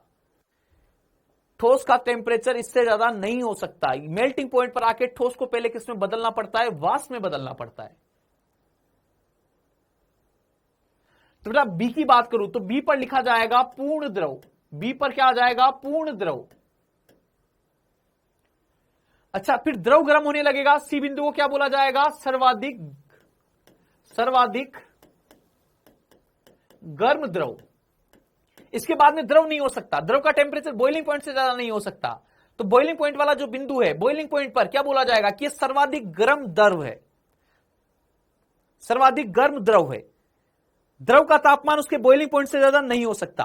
तो बॉइलिंग पॉइंट पे अपन बोलते हैं कि अत्यधिक या सर्वाधिक गर्म द्रव है। द्रव को इससे ज्यादा गर्म अपन नहीं कर सकते। उससे ज्यादा गर्म करना है तो पहले उसकी अवस्था परिवर्तित करो, गैस बनाओ, तब जाके फिर गैस का तापमान बढ़ेगा। बेटा डी बिंदु को क्या बोला जाएगा? डी बिंदु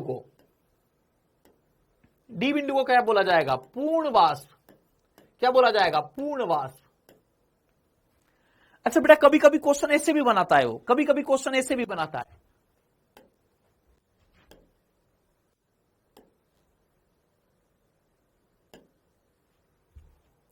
जैसे मान लीजिए यहां कोई पॉइंट बना दिया, ये रेड पॉइंट। इस रेड पॉइंट का मैं क्या नाम दे दूं? P point.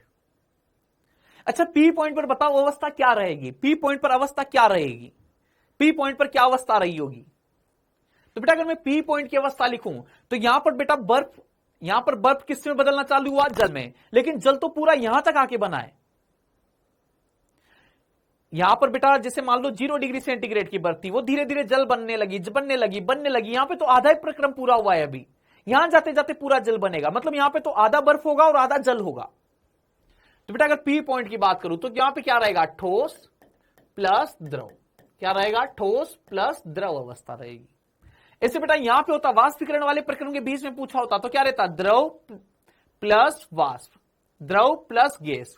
यहां पे कौन सी अवस्था रहेगी? द्रव प्लस गैस। यहां पे कंप्लीट द्रव है, यहां पे कंप्लीट गैस है, और बीच में क्या? द्रव प्लस गैस है।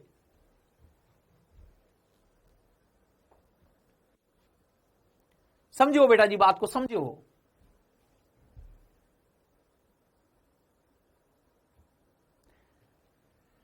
अब बेटा तीन कोणों की ओर बात कर रहा हूं। मेन इंपॉर्टेंट बात अब आ रही है, मेन इंपॉर्टेंट बात अब आ रही है। तीन कोण की बात करूंगा, तीन कोण की।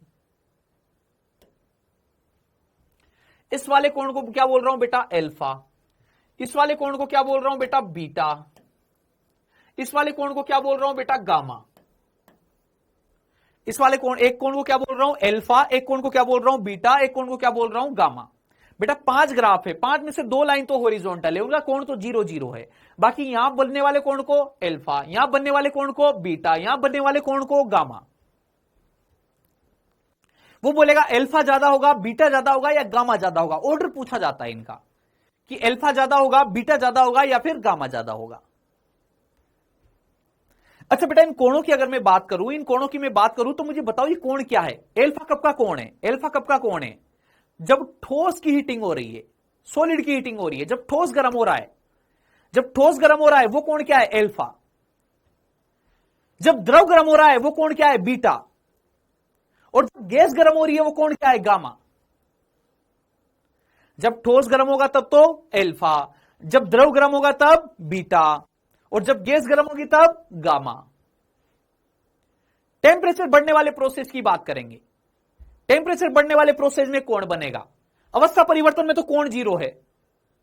कोण किन में बनेगा? जब जब तापमान बढ़ रहा है। तो तापमान 3 प्रक्रम में बढ़ेगा। एक बार ठोस का बढ़ रहा है, एक बार द्रव का बढ़ रहा है, एक बार गैस का बढ़ रहा है। जब ठोस का बढ़ रहा है तब वो कोण अल्फा है, जब द्रव का बढ़ रहा है तब वो कोण बीटा है, और जब गैस का तापमान बढ़ रहा है तब जो कोण बन रहा है वो क्या है? गामा है। अलग अलग पदार्थ नहीं है, पदार्थ सारा सेम था। यहां पे भी H2O है, यहां पे भी H2O है, यहां पे भी H2O है। यहां H2O ठोस अवस्था में है, यहां H2O द्रव अवस्था में है, यहां H2O गैसियस अवस्था में है। पदार्थ सेम है, पदार्थ सेम है, सेम ही पदार्थ है बेटा, पदार्थ सेम है। लेकिन एक ही पदार्थ कितनी अवस्थाओं में रह सकता है? 3 अवस्थाओं में। तो बेटा जब वो ठोस अवस्था में उसका ताप बढ़ता है तब का एंगल तो क्या है? एल्फा। जब द्रव अवस्था में गर्म हो रहा होगा तब का एंगल क्या है? बीटा। जब गैसियस अवस्था में गर्म हो रहा होगा तब का एंगल क्या है? गामा। सेम पदार्थ है, तीनों पदार्थ सेम है, एक ही पदार्थ की तीनों अवस्थाओं में एंगल क्या होता है? अलग अलग होता है। ठोस अवस्था का एंगल एल्फा, द्रव अवस्था का एंगल बीटा, गैसियस अवस्था का एंगल गामा।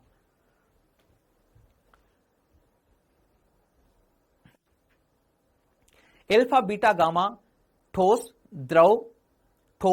द्रव और गैस। ठोस, द्रव, गैस की हीटिंग के एंगल है। एक ही पदार्थ की 3 अलग अलग अवस्थाओं में हीटिंग हो रही है। कभी ठोस अवस्था में हीटिंग हो रही है, कभी द्रव अवस्था में हीटिंग हो रही है, कभी गैस अवस्था में हीटिंग हो रही है। तो बेटा एक ही पदार्थ है, एक ही पदार्थ की 3 अलग अलग अवस्थाओं में हीटिंग हो रही है। जब ठोस अवस्था में हीटिंग हो रही है तब के कोण को फिक्स कर दिया एल्फा, द्रव वाले कोण को क्या कर दिया? बीटा, और गैस वाले कोण को क्या कर दिया? Gamma.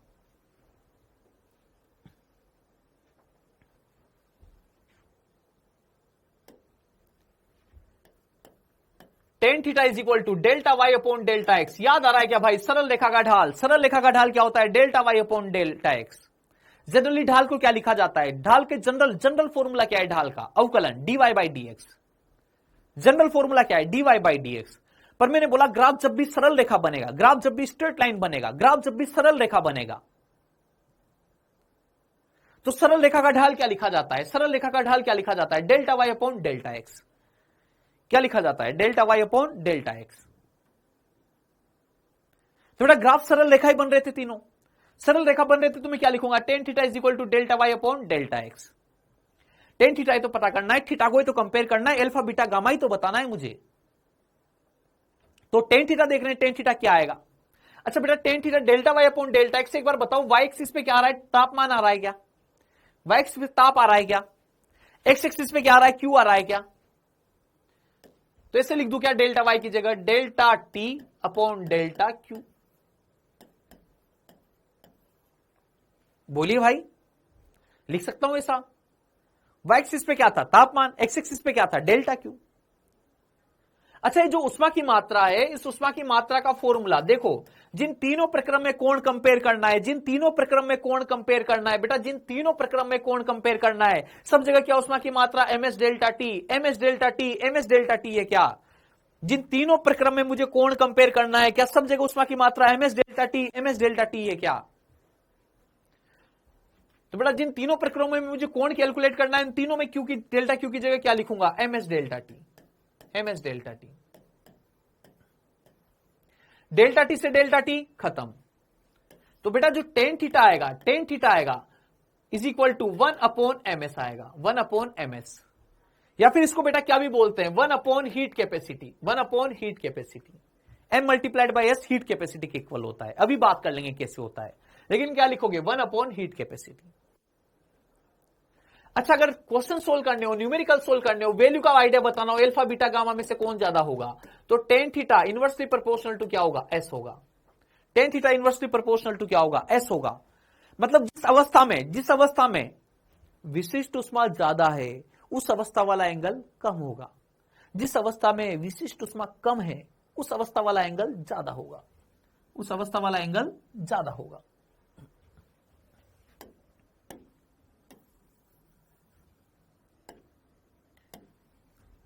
Tan theta inversely proportional to specific heat. इसका मतलब बेटा जिस अवस्था में विशिष्ट उष्मा ज्यादा है उस अवस्था का कोण कम रहेगा, और जिस अवस्था में विशिष्ट उष्मा कम है उस अवस्था में कोण ज्यादा रहेगा। तो बेटा बताओ, मुझे H2O की बात कर रहा हूं सबसे पहले। H2O के लिए 4H2O मुझे पता है बेटा S द्रव सबसे ज्यादा है। S द्रव का मतलब आप समझ सकते हो यहां पर जल, S जल ज्यादा है। किससे ज्यादा है बेटा? किससे ज्यादा है? वाष्प से भी ज्यादा है और बर्फ से भी ज्यादा है। देखो यही है क्या बेटा जी? यही होता है क्या ऑर्डर? इसकी वैल्यू कितनी होती है? 1। इनकी कितनी होती है? आधी आधी। इसकी वैल्यू 1, इसकी आधी, इसकी भी आधी। सही लिखा है क्या मैंने? अच्छा द्रव की वैल्यू ज्यादा है। H2O के केस में द्रव की वैल्यू ज्यादा है। द्रव की वैल्यू ज्यादा है तो द्रव वाला कोण क्या रहेगा? कम। और द्रव वाला कोण फिक्स है। द्रव वाला कोण कौन सा है? बीटा है। ठोस वाला कोण कौन सा है? एल्फा है। गैस वाले कोण का नाम फिक्स है, क्या है? गामा है। तो बताओ बेटा इसके लिए बीटा क्या रहेगा? ज्यादा। बीटा क्या हो जाएगा? कम। एल्फा और गामा दोनों बराबर रहेंगे, लेकिन बीटा से क्या रहेंगे? ज्यादा रहेंगे। बोलिए बेटा जी, समझो क्या बात को? द्रव अवस्था में स्पेसिफिक हीट ज्यादा है, तो द्रव अवस्था का कोण क्या रहेगा? कम। और द्रव अवस्था का कोण किसको बोलते हैं? बीटा को बोलते हैं द्रव अवस्था का कोण। ठोस अवस्था का कोण एल्फा, द्रव अवस्था का कोण बीटा, गैसियस अवस्था का कोण गामा। भाई क्लियर है क्या बात सभी को? हाँ या ना बताओ ना मुझे।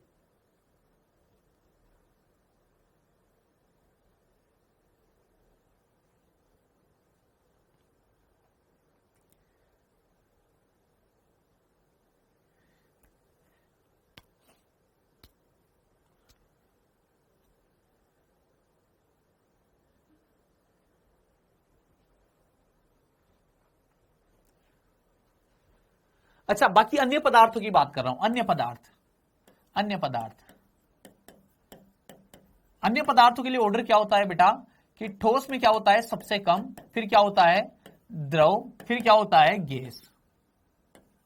तो बेटा ऑर्डर भी ऐसे आता है, alpha greater than beta greater than gamma. लेकिन H2O एक्सेप्शन है। H2O के लिए बेटा ऐसा होता है।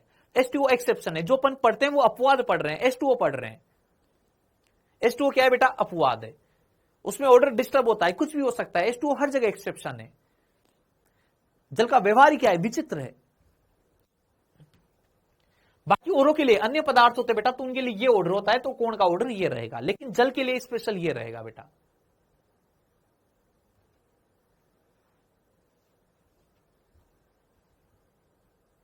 ठीक है, डन, कोई लोचे वाली बात नहीं।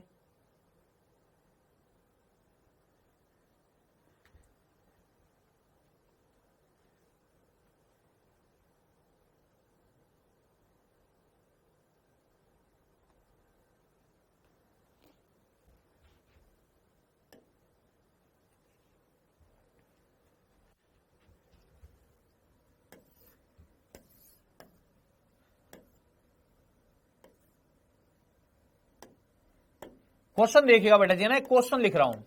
इधर टी है, इधर क्यू है।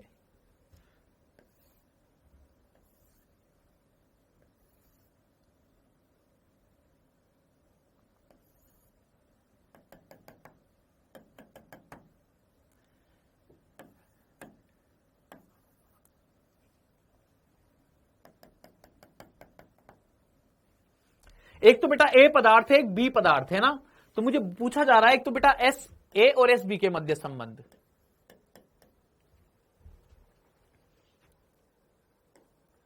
एस ए व एस बी के मध्य संबंध।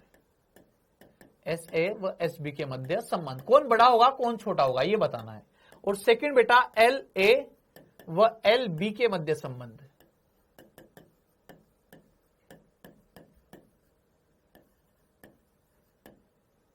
बेटा बोला जा रहा है कि एम ए बराबर क्या है? M B. दोनों के द्रव्यमान क्या है? समान है।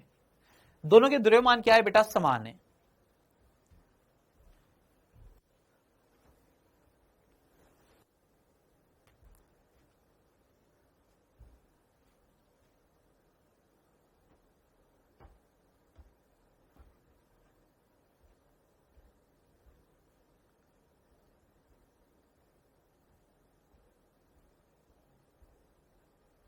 हाँ, उससे भी पता चल जाएगा बेटा, परपेंडिकुलर अपॉन बेस करके उससे भी पता लग जाएगा।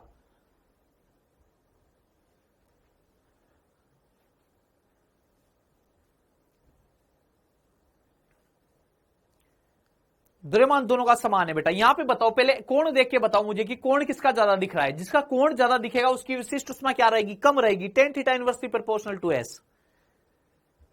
Ten theta inversely proportional to S होता है क्या बेटा जी? Tan theta inversely proportional to S. ये तो हीटिंग कर, यहां पे तो गर्म हो रहा है, पदार्थ गर्म हो रहा है, यहां पे एस काम में आएगा।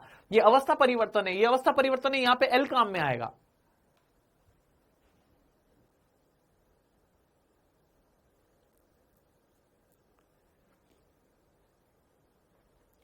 जिसका कोण ज्यादा है बेटा उसकी विशिष्ट उष्मा क्या रहेगी? कम रहेगी। जिसका कोण ज्यादा दिख रहा है टेन थीटा व्युत्क्रमानुपाती S. Tan theta directly proportional to 1 S. जिसका एस ज्यादा उसका कोण कम, जिसका कोण ज्यादा उसका एस कम।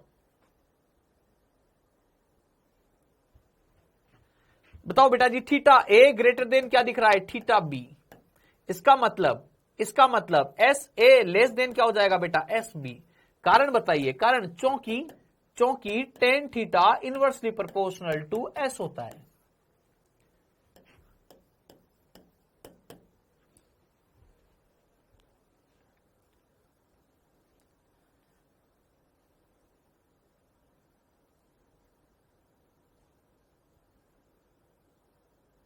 बेटा कोण मुझे जिसका ज्यादा दिखेगा उसकी विशिष्ट उष्मा कम रहेगी। कोण देखोगे बेटा, ये थीटा ए है, ये वाला क्या है बेटा, थीटा बी है। कौन सा कोण ज्यादा दिख रहा है बेटा जी, ए वाले का कोण ज्यादा है क्या, तो ए वाले की विशिष्ट उष्मा क्या हो जाएगी, कम हो जाएगी।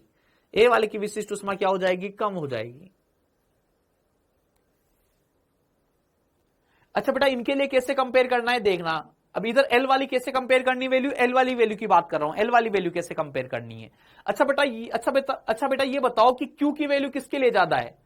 अगर मैं बेटा अवस्था परिवर्तन की बात करूं तो अवस्था परिवर्तन में क्यू का मान किसके लिए ज्यादा है, ए वाले के लिए ज्यादा मान आ रहा है क्यू का, या बी वाले के लिए ज्यादा मान आ रहा है, किसके लिए क्यू का मान ज्यादा है, किसके लिए क्यू का मान ज्यादा है बेटा। देखो इधर क्यू का मान बी वाले के लिए तो यहां से यहां तक ही है केवल क्यू का मान अवस्था परिवर्तन में, ए वाले के लिए यहां से लेकर यहां तक है, यहां से लेकर यहां तक है।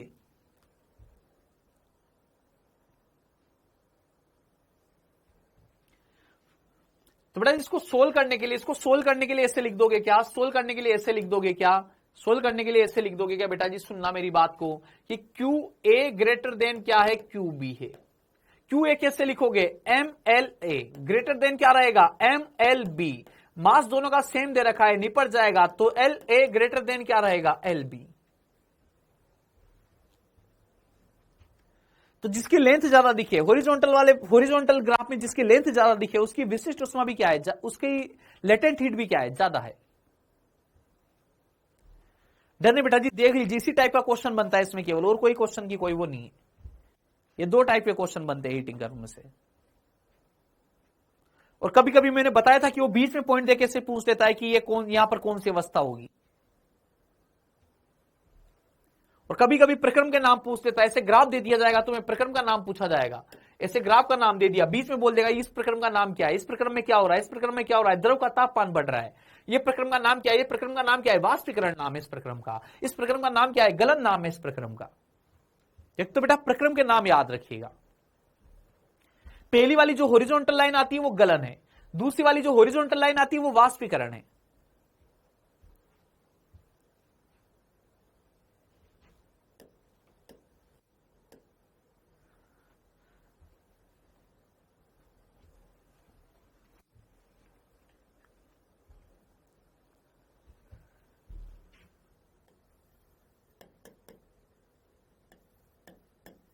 -20 ग्राम बर्फ -40 डिग्री सेंटीग्रेड पर है,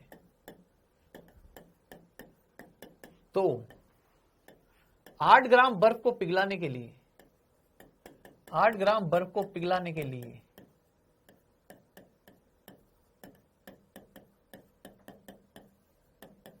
आवश्यक उष्मा की मात्रा,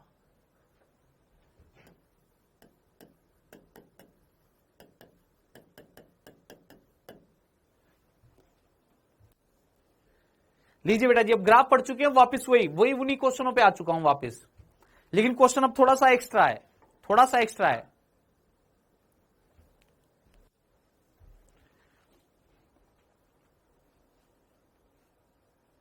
ग्राफ वापस से तो बहुत टाइम लग जाएगा, तुम्हें एक बार देख लेना रिकॉर्डेड वापस, ग्राफ वाला पार्ट दोबारा से देख लेना। ग्राफ सेपरेटली आया निकल गया, अब वापस क्वेश्चनों पे आ गए अपन, ग्राफ वाला पार्ट तुम देख लेना वापस एक बार।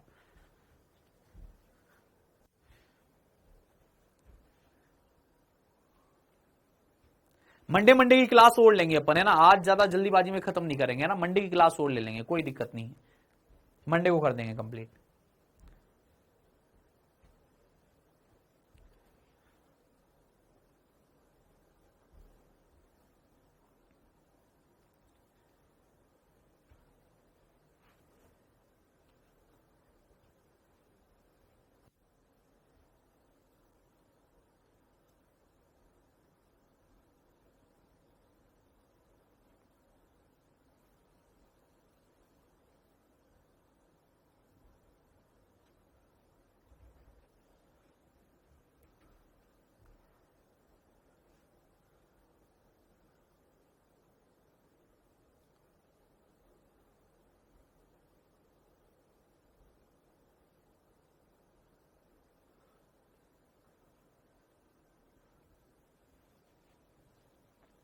बेटा तुम 8 ग्राम बर्फ को कैसे पिघला रहे हो? -40 पे पिघला रहे हो क्या? पहले -40 से 0 पे तो लाओ, वहां पे लाने में भी तो उसमें खर्च होगी, वो भी तो ऐड करनी पड़ेगी।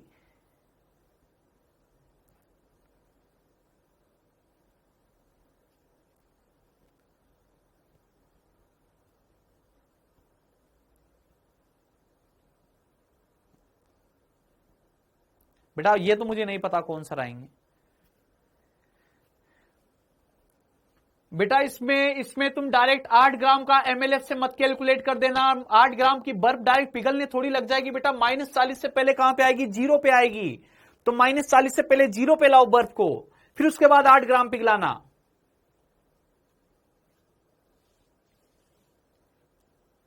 बेटा बर्फ पिघलानी है, लेकिन बर्फ दी हुई कहां पर है? -40 पे। वो वहां पे नहीं पिघल सकती, वो वहां पे नहीं पिघल सकती।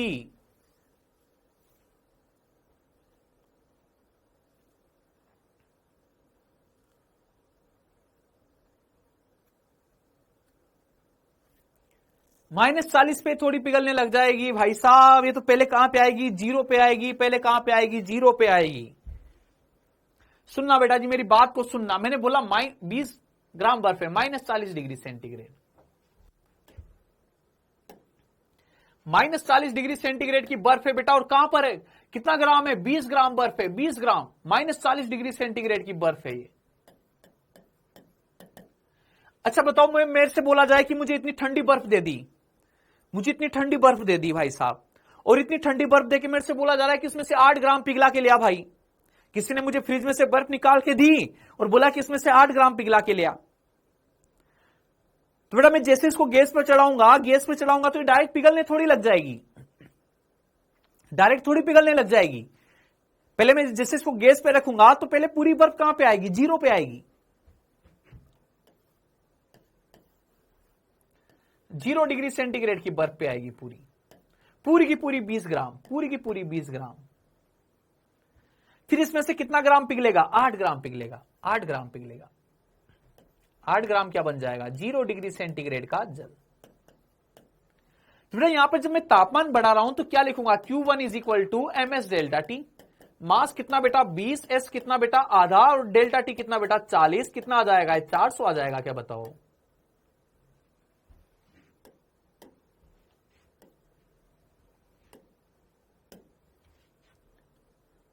400 कैलोरी। अच्छा यहां Q2 बोलो। Q2 इज इक्वल टू कितना बेटा? MLF कितना बेटा? MLF कितना? मास कितना? 8 ही पिघलाना है केवल। और ये कितना? 80। कितना आएगा बेटा? 640। टोटल कितना हो जाएगा बेटा जी? टोटल कितना हो जाएगा? Q total is equal to 1040 calorie. 1040 calorie. बेटा ये क्वेश्चन मैं इसलिए नहीं करवा रहा हूं तुम्हें, ये क्वेश्चन तुम्हें इसलिए नहीं करवा रहा हूं कि ये क्वेश्चन में जो तुम्हें सोल्व करवाना है या इस क्वेश्चन से बहुत कुछ हो जाएगा। इस क्वेश्चन में तुम्हें एक कंसेप्ट बताना चाह रहा हूं, एक कंसेप्ट जो तुम्हें बताना चाह रहा हूं इस क्वेश्चन में, उस कंसेप्ट को सुनना। देखो बेटा तुम्हें कितना बर्फ पिघलाना था? केवल 8 ग्राम ही पिघलाना था क्या? 8 ग्राम ही पिघलाना था क्या? 8 ग्राम ही बर्फ पिघलाना था? 8 ग्राम ही बर्फ पिघलाना था क्या? बर्फ कितना था? 20 ग्राम था। तुम्हें 8 ग्राम ही पिघलाना था, तो फिर तुम 0 डिग्री सेंटीग्रेड पे भी 8 ग्राम को ही ले आते ना। पूरे 20 ग्राम को क्यों लाए? पूरे 20 ग्राम को 0 पे क्यों लाए? बेटा 8 ही तो पिघलाना था, तो यहां पे भी 8 को ही ले आते।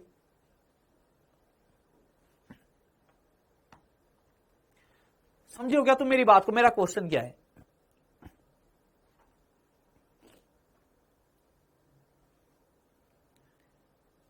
भाई यहां पे 20 ग्राम बर्फ थी, मुझे पिघलानी कितनी? केवल 8 ग्राम। तो बेटा मैं -40 से 0 तक पूरी 20 ग्राम को क्यों लेके आया? 8 ग्राम को ही ले आता। मान लो मैं अब सुनना क्यों ऐसा क्यों हो रहा है? सुनना ऐसा क्यों हो रहा है? जैसे मान लो मैं तुमसे बोलूं, मैंने तुम्हें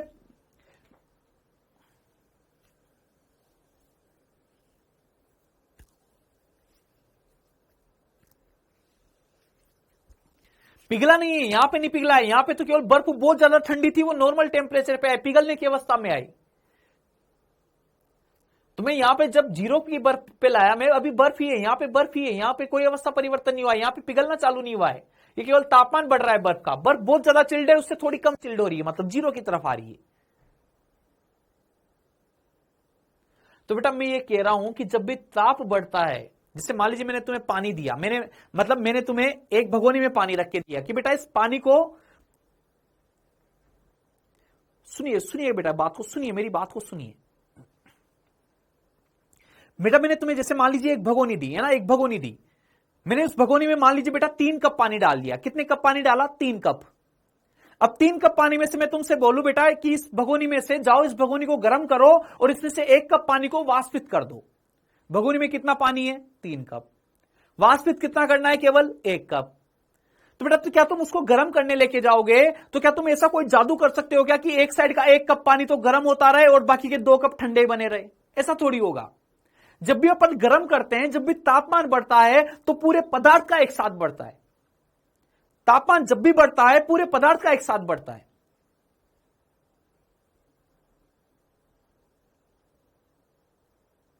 अवस्था परिवर्तन होता है वो ऐसे होता है कि पहले 1 ग्राम बदलेगा, फिर दूसरा ग्राम बदलेगा, फिर तीसरा ग्राम बदलेगा, फिर चौथा ग्राम बदलेगा।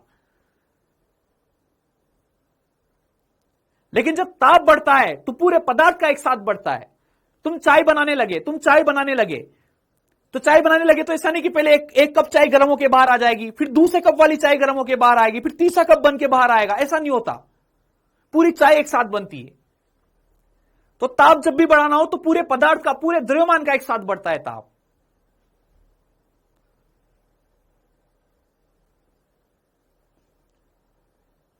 अवस्था परिवर्तन ऐसे होता है स्लोली, पहले 1 ग्राम बदलेगा, फिर दूसरा ग्राम बदलेगा, फिर तीसरा ग्राम बदलेगा। बर्फ पिघलती है तो ऐसे पिघलती है, धीरे धीरे छोटी होती जाती है, छोटी होती जाती है, छोटी होती जाती है, छोटी होती जाती है।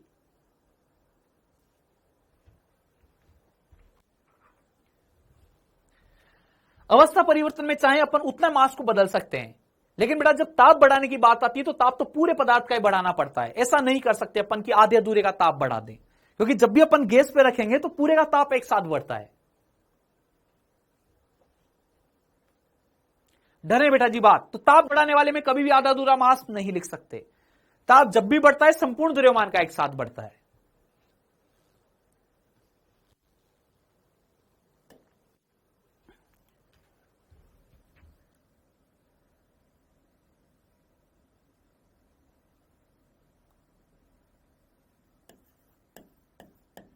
चलो क्वेश्चन ही लिख लीजिए। यदि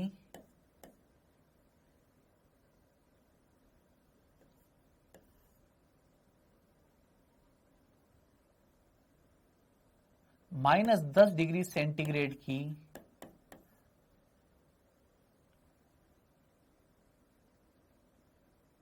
-20 डिग्री सेंटीग्रेड की 5 ग्राम बर्फ को -20 डिग्री सेंटीग्रेड की 5 ग्राम बर्फ को 500 कैलोरी उष्मा प्रदान की जाए, 500 कैलोरी उष्मा प्रदान की जाए,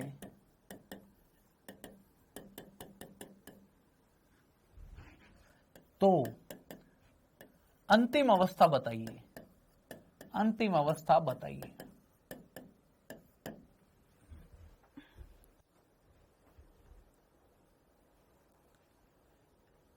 देखो बेटा पहले वाले क्वेश्चन और इस क्वेश्चन में क्या अंतर है ये बता रहा हूं तुम्हें ना।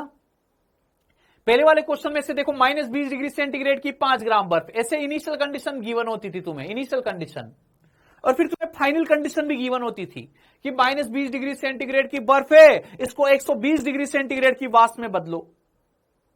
इनिशियल कंडीशन गिवन होती थी, फाइनल कंडीशन गिवन होती थी। अपन सारे प्रक्रमों से गुजरते हुए इनिशियल कंडीशन से कहां पे जाते थे? फाइनल कंडीशन पे। हर प्रक्रम के लिए क्यू कैलकुलेट करते थे और फिर सारे क्यू को क्या करते थे? ऐड करते थे। तो इनिशियल कंडीशन दी जाती थी, फाइनल कंडीशन दी जाती थी, बीच के सारे प्रक्रमों के लिए क्यू पूछा जाता था। लेकिन अब क्या होगा? अब क्या हो रहा है इस क्वेश्चन में?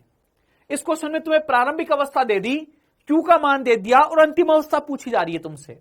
अब की बार क्यू का मान पहले ही दे दिया कि कुल क्यू कितना है? 500 कैलोरी। अब अंतिम अवस्था अननोन है। अब की बार अंतिम अवस्था क्या रहेगी? कहां पे पहुंच चुका होगा ये बर्फ? तो बेटा मैंने बोला कि -20 डिग्री सेंटीग्रेड की बर्फ है मेरे पास, -20 डिग्री सेंटीग्रेड की बर्फ है और मेरे पास उष्मा कितनी है? कितनी बर्फ है? 5 ग्राम। और मेरे पास क्यू अवेलेबल कितना है? यहां पर क्यू अवेलेबल बराबर कितना है? 500 कैलोरी। 500 कैलोरी उष्मा मुझे इसको देनी है। अंतिम अवस्था 5000 क्यों बता रहे हो, ऐसे क्यों लिख रहे हो हर कुछ। अच्छा बेटा बताइए, सुनिएगा मेरी बात को, है ना। 500 कैलोरी उसमें अवेलेबल है अपने पास, 500 कैलोरी उसमें अपन इसको प्रदान करेंगे। कब तब अपने गैस में केवल कितनी, अपने पास सिलेंडर में कितनी गैस बची हुई है, कि केवल 500 कैलोरी उसमें दे सकते हैं इसको। तो ये -20 डिग्री सेंटीग्रेड की बर्फ थी, 5 ग्राम बर्फ थी, भगोनी में डाला और गैस चालू किया, लेकिन मुझे पता है सिलेंडर खत्म होने वाला है, केवल 500 कैलोरी उसमें बची हुई है। तो 500 कैलोरी से कहां तक पहुंच पाया होगा वो मुझे कैलकुलेट करना है। तो बेटा 500 कैलोरी उसमें से मैंने बोला कि सबसे पहले -20 डिग्री सेंटीग्रेड की जो बर्फ है वो सबसे पहले कहां पे गई होगी, 0 डिग्री सेंटीग्रेड की बर्फ पे। फिर 0 डिग्री सेंटीग्रेड की बर्फ कहां पे गई होगी, 0 डिग्री सेंटीग्रेड के जल पे। फिर 0 डिग्री सेंटीग्रेड का जल कहां पे गया होगा, 100 डिग्री सेंटीग्रेड के जल पे। बोलो भाई यही हुआ होगा।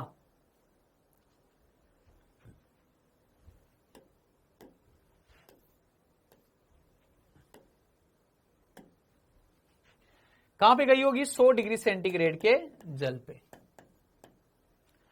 अच्छा मान लीजिए इस वाले प्रक्रम में कितनी उष्मा लगेगी, इस वाली प्रक्रम में कितनी उष्मा लगी होगी, Q1 = ms delta T. Mass कितना 5, S कितना हाफ, डेल्टा टी कितना 20, कितनी लगी होगी बेटा 50, कितनी लगी होगी 50 कैलोरी, कितनी लगी 50 कैलोरी। इसका मतलब 500 कैलोरी जो थी उस 500 कैलोरी में से 50 कैलोरी तो यहां तक आते आते खर्च हो जाएगी। अब जो बेटा Q अवेलेबल बचेगा अपने पास, अब जो Q अवेलेबल बचेगा, अब Q अवेलेबल कितना बचेगा 450 कैलोरी।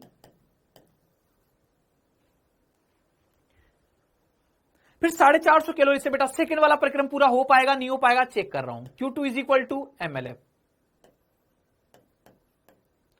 कितना आ जाएगा बेटा 400 कैलोरी, कितना आ जाएगा 400 कैलोरी। Q अवेलेबल 450 था, यहां पे Q अवेलेबल 500 था, 500 में से 50 खर्च हो गया, नेक्स्ट वाले प्रक्रम के लिए 450 बचा, लेकिन नेक्स्ट वाला प्रक्रम भी पूरा हो जाएगा। अब कितना बचेगा Q अवेलेबल, कितना बचेगा Q अवेलेबल 50 बचेगा, 50 कैलोरी। 450 में से 400 तो खर्च हो गया, कितना बचा अब केवल 50 कैलोरी। अच्छा 50 कैलोरी के लिए कैलकुलेट करता हूं, Q3 = ms डेल्टा टी। जब ms डेल्टा टी करूंगा बेटा तो ये कितना आएगा, ms डेल्टा टी 0 से 100 तक जाने का, मास 5, s की वैल्यू 1, डेल्टा टी 100, कितना आ जाएगा 500 कैलोरी। देखो बेटा अवेलेबल कितना रह गया था 50, अब इस पूरे में कितना चाहिए 500, इसका मतलब ये वाला प्रोसेस पूरा नहीं हो पाएगा, ये वाला प्रोसेस पूरा नहीं हो पाएगा, टेम्परेचर 100 तक नहीं बढ़ पाएगा, उसमें इतनी बची कि पूरा पानी उबल नहीं पाएगा। तो बेटा बीच में कहीं तक तो बढ़ा होगा, 100 तक नहीं बढ़ पा रहा तो T तक बढ़ा होगा, बीच में T तक बढ़ा होगा। कहां तक बढ़ पाया होगा, T तक बढ़ पाया होगा। मान लीजिए 5 तक बढ़ पाया, 10 तक बढ़ पाया, 20 तक बढ़ पाया, 30 तक बढ़ पाया, 100 तक तो नहीं जा सकता। 100 तक जाने के लिए तो कितना चाहिए 500 कैलोरी, और यहां तक आते आते तो कितनी बची थी, केवल 50 कैलोरी बची थी। तो फिर बेटा अपन बोलते हैं कि ये वाला प्रक्रम पूरा नहीं हो पाएगा, और ये वाला प्रक्रम बेटा पूरा नहीं हो पाएगा तो फिर ये वाला प्रक्रम कहां तक गया होगा, मैंने मान लिया कहां तक गया होगा T डिग्री सेंटीग्रेड तक। कहां तक गया होगा T डिग्री सेंटीग्रेड। इधर लिखेंगे बेटा Q available = ms delta T. Q available कितना बेटा 50, मास कितना बेटा 5, S की वैल्यू 1, मान लिया कहां तक गया T तक, तो T - 0, 0 से कहां तक जा रहा है T तक, 0 से T तक, 100 तक नहीं जाएगा, 0 से केवल T तक मान लिया, तो डेल्टा T कितना लिखेंगे T - 0। 5 से इसको 10 टाइम निपटा दू क्या, T बराबर कितना आ जाएगा बेटा, यहां से T बराबर कितना आ जाएगा 10 डिग्री सेंटीग्रेड। बोलिए बेटा जी समझो क्या मेरी बात को।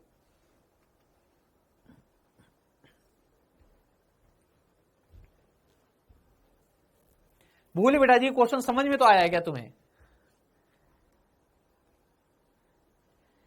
अब की बार उष्मा की मात्रा पहले दे दी बेटा, और अंतिम अवस्था तक मुझे जाना है। जब ऐसे उष्मा की मात्रा पहले से ही हो, अंतिम अवस्था पे जाना हो, एक एक प्रक्रम चेक करते हैं कि हाँ ये वाला डन, ये वाला डन, ये वाला डन, ये वाला डन।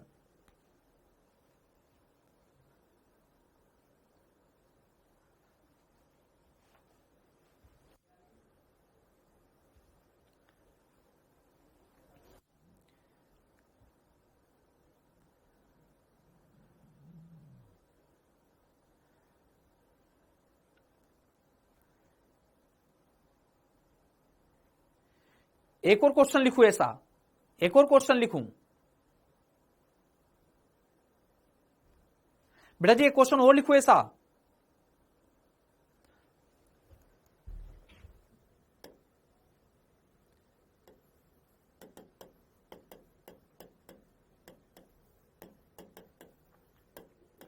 यदि -20 डिग्री सेंटीग्रेड की 5 ग्राम बर्फ को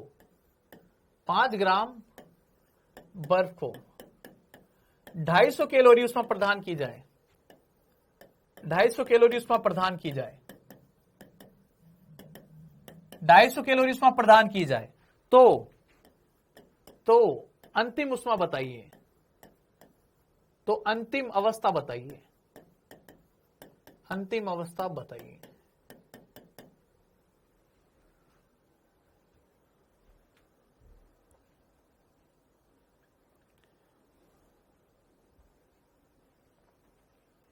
लीजिए बेटा, ये वाला क्वेश्चन आप लोगों को करना है।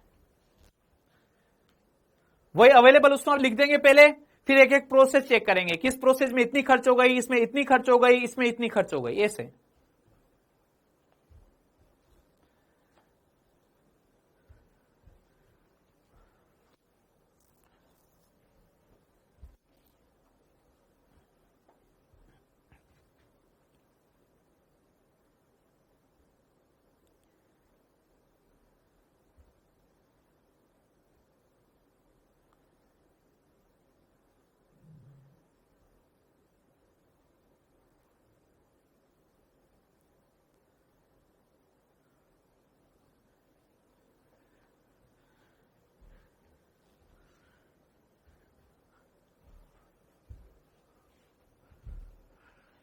किलो कैलोरी क्यों लिख रहे हो बेटा, केवल कैलोरी में बात करो ना, कैलोरी में बात करो। और उष्मा की मात्रा क्यों बता रहे हो, उष्मा की मात्रा तो दे रखी है तुम्हें क्वेश्चन में कि 250 कैलोरी उष्मा है। मुझे तो अंतिम अवस्था चाहिए, अंतिम अवस्था कि जो बर्फ है, ये बर्फ पानी की अवस्था में मिली होगी, तो पानी कितना डिग्री सेंटीग्रेड पानी मिला होगा, या कितना बर्फ मिला होगा, कितना पानी मिला होगा, कितने तापमान का हो जाएगा लास्ट में।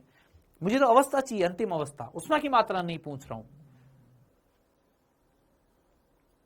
अंतिम अवस्था, जैसे उसमें पूरा का पूरा क्या मिला था, 10 डिग्री सेंटीग्रेड का जल, पूरा कहां पे पहुंच गया था, 10 डिग्री सेंटीग्रेड के जल पे।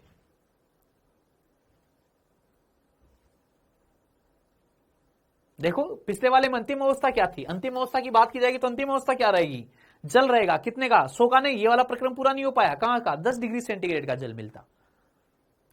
ऐसे मुझे इसमें बताना है कि इसमें अंतिम अवस्था क्या रही होगी। सोल्व कीजिए, 1 मिनट का टाइम है तुम्हारे पास।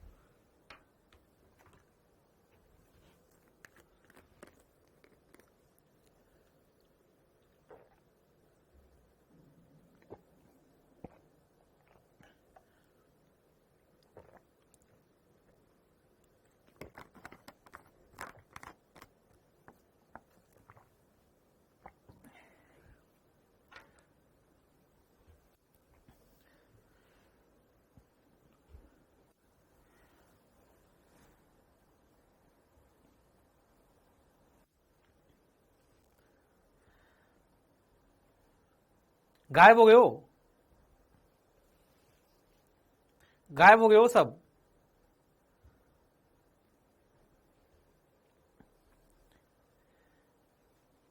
लो चलो मैं बता देता हूं, रुको। देखो देखो देखो देखो देखो, सुनो बात को सुनो। -20 डिग्री सेंटीग्रेड की बर्फ है क्या, कितनी है बेटा, 5 ग्राम। क्यू अवेलेबल कितना है यहां पर, क्यू अवेलेबल 250 कैलोरी। अच्छा ये बताओ कि अब यहां पर सबसे पहले कहां पे जाएगा, -20 की बर्फ कहां पे जाएगी, सबसे पहले 0 की बर्फ पे जाएगी क्या, 0 डिग्री सेंटीग्रेड की बर्फ पे।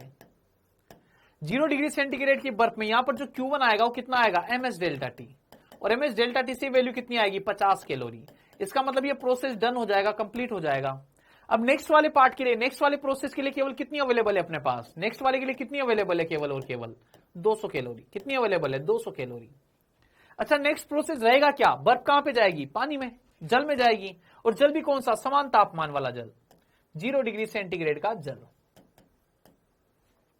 तो बेटा यहां पर जब मैं Q2 लिखूंगा तो Q2 इज इक्वल टू कितना आएगा, MLF, और MLF वाली वैल्यू कितनी हो जाएगी बेटा, 400 कैलोरी। तो मुझे पता है अवेलेबल कितनी थी, 200। जरूरत कितनी की इस प्रक्रम पूरा होने के लिए, 400 की, मतलब ये प्रक्रम पूरा नहीं हो पाएगा। है भाई, नहीं हो पाएगा ना प्रक्रम पूरा, बताओ।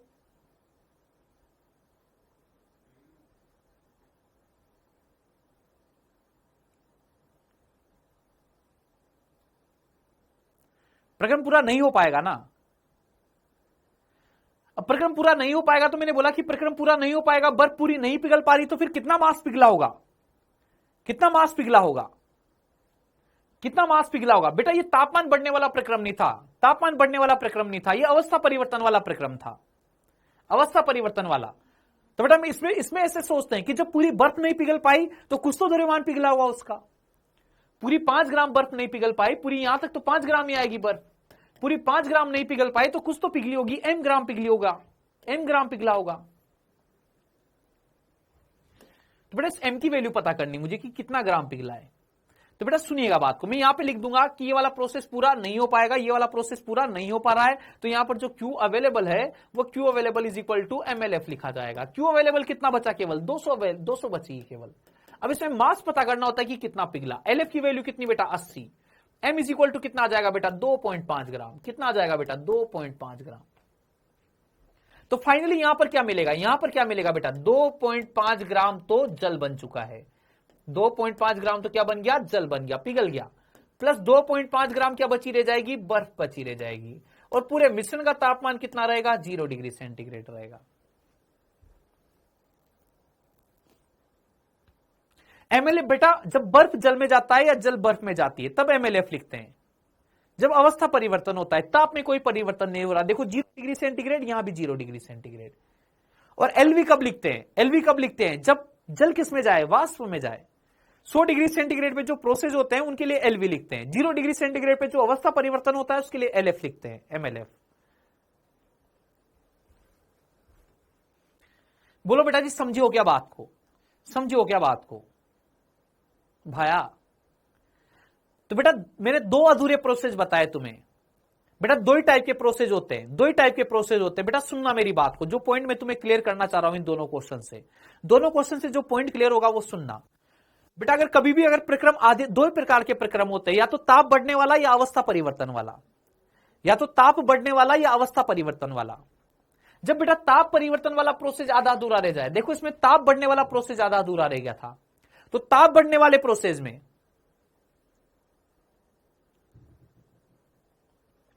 ताप बढ़ने वाला प्रोसेस आधा अधूरा रह जाए, तो ताप बढ़ने वाले प्रोसेस में बेटा द्रव्यमान तो पूरा लिया जाता है, लेकिन ताप अननोन रख दिया जाता है कि फाइनल टेम्परेचर अननोन रख दिया जाता है।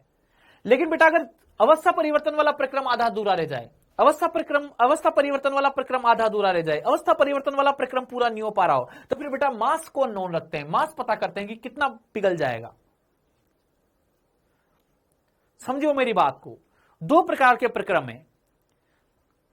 टेम्परेचर बढ़ने वाला प्रक्रम आधा अधूरा रह जाए, वो पूरा नहीं हो पा रहा हो, तो बेटा अपन टी को अननोन बोल देते हैं, मास पूरा लिखते हैं और टी अननोन रखते हैं कि कहां तक बढ़ेगा टेम्परेचर।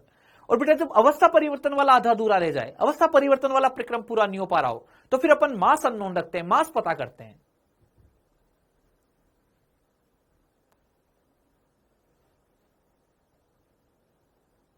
याद रहेगी, इसको अपने शब्दों में लिख लेना तुम अपने हिसाब से, अगर लिखना चाहो तो, नहीं लिखना चाहो तो भी कोई बात नहीं, याद रखना बात को, है ना।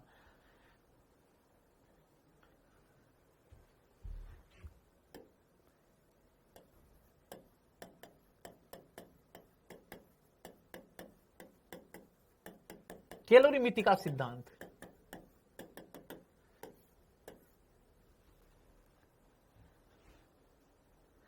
नहीं बेटा नहीं खत्म होगा आज, मंडे को खत्म करेंगे।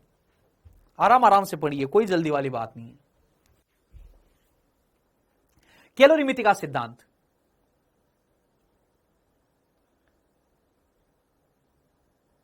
आज नहीं होगा बेटा, मंडे को होगा।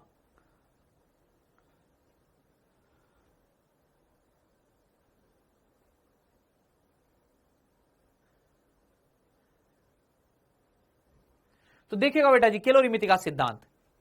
अब बेटा कैलोरीमिति के सिद्धांत में समझिए कि देखो जैसे मान लो मैंने तुमसे बोला 5 ग्राम बर्फ थी -20 डिग्री सेंटीग्रेड पे थी। सुनना बेटा मेरी बात को, 5 ग्राम बर्फ थी कहां पे थी? -20 डिग्री सेंटीग्रेड पे। मैंने बोला इसको उष्मा कितनी दी मैंने? 250 कैलोरी। अब उष्मा देने के क्या तरीके हैं? उष्मा देने के तरीके क्या है बेटा? उष्मा देने के तरीके कि एक तो मैं गैस चालू कर दूं, गैस पे रख दूं इस पदार्थ को। एक उष्मा देने का तरीका क्या है? उष्मा देने का तरीका क्या है? दूसरा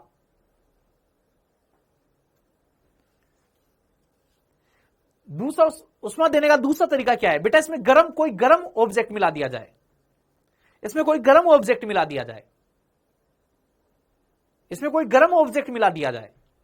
उष्मा देने के तरीके बता रहा हूं, या तो इस पदार्थ को मैं किस पे रख दूं, गैस पे रख दूं, गैस उष्मा दे सकता है, गैस पे चढ़ा दूं।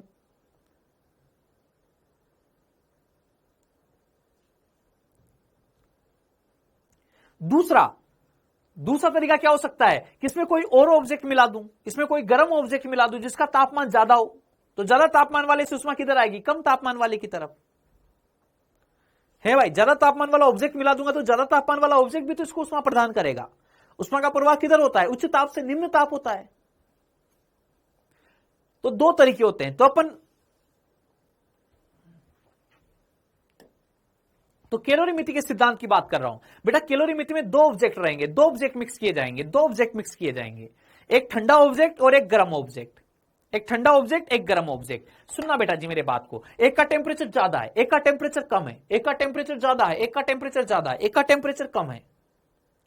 बेटा जिसका तापमान ज्यादा है ये उष्मा को क्या करेगा, मुक्त करेगा। इसी उष्मा को क्या करेगा, मुक्त करेगा। जैसे इसमें से उष्मा निकलती रहेगी इसका तापमान घटता रहेगा, घटता रहेगा, घटता रहेगा, घटता रहेगा। उस उष्मा को ये कम तापमान वाला ग्रहण करेगा, ये वाला ग्रहण करेगा, इसको ये वाला ग्रहण करेगा। जो उष्मा इसने छोड़ी उच्च तापमान वाला जो उष्मा मुक्त करेगा उसको कौन ग्रहण करेगा, कौन अवशोषित करेगा, निम्न ताप। और ये अवशोषित करके इसका तापमान बढ़ता रहेगा, बढ़ता रहेगा, बढ़ता रहेगा। इसका घटता रहेगा, इसका बढ़ता रहेगा, बढ़ता रहेगा, बढ़ता रहेगा, बढ़ता रहेगा। दोनों कहां पे आ जाएंगे, इक्वल टेम्परेचर पे। उसके बाद में नेट हीट फ्लो बंद हो जाएगा, उसके बाद में परिणामी उष्मा प्रवाह बंद हो जाएगा। समझियो भाई बात को। तो कैलोरीमिति का सिद्धांत क्या है कि कैलोरीमिति में दो वस्तुएं होती है। तो ज्यादा तापमान वाली वस्तु तो उष्मा को मुक्त करती है, कम तापमान वाली वस्तु उसी उष्मा को क्या करती है, अवशोषित करती है। और यह प्रोसेस तब तक चलता रहेगा जब तक दोनों का तापमान इक्वल ना हो जाए, अच्छा, कम तापमान वाले ने उष्मा कौन सी अवशोषित करी, जो किसने मुक्त करी थी, उच्च तापमान वाले ने। इसका मतलब मैं ऐसा लिख सकता हूं क्या, कि Q given is equal to Q absorb, ये क्या होंगे, इक्वल होंगे। जब दो पदार्थों को मिक्स किया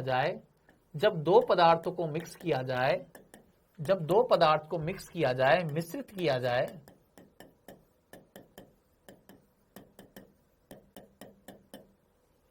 तो Q गिवन बराबर क्या होता है, Q एब्जॉर्ब।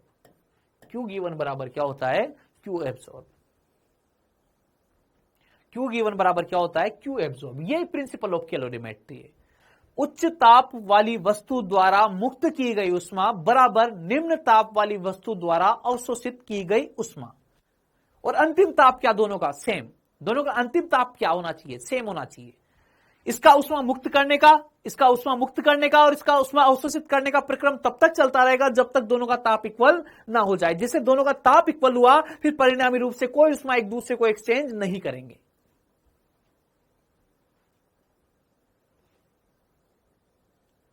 हाँ बिल्कुल सही बात है। उष्मा का प्रवाह उच्च ताप से निम्न ताप की ओर तब तक होता रहेगा जब तक दोनों का टेम्परेचर बराबर ना हो जाए। अब बेटा मिक्सिंग में मैं सबसे पहले बात किसकी कर रहा हूं, जब दोनों समान अवस्था हो।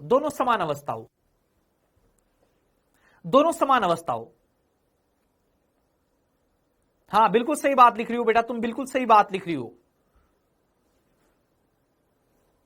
हाँ, जब तक दोनों का टेम्परेचर बराबर नहीं हो जाए तब तक ये प्रोसेस चलता रहेगा। बिल्कुल सही बात लिख रही हो बालक तुम। अब सुनिएगा बेटा जी बात को, सबसे पहले मिक्सिंग की बात कर रहा हूं। जैसे मान लो बेटा दो गैस की मिक्सिंग तो अपन पढ़ चुके हैं क्या, दो गैस के लिए टी मिक्सचर का फॉर्मूला पढ़ा था क्या, याद दिला रहा हूं मैं formula, μ1 F1 T1 plus μ2 F2 T2 upon μ1 F1 plus μ2 F2।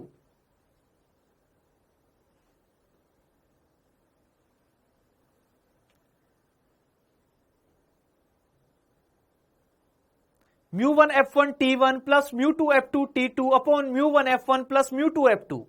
Concept of mixture में पढ़ा था दो गैसों की मिक्सिंग,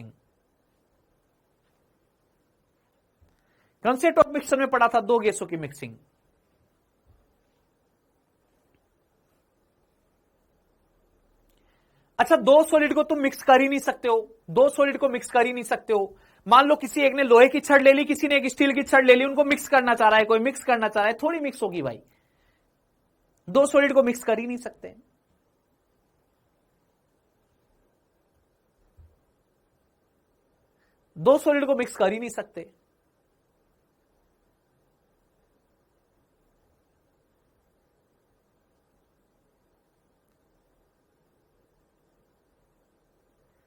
तो बचे क्या, अब दो लिक्विड बचे।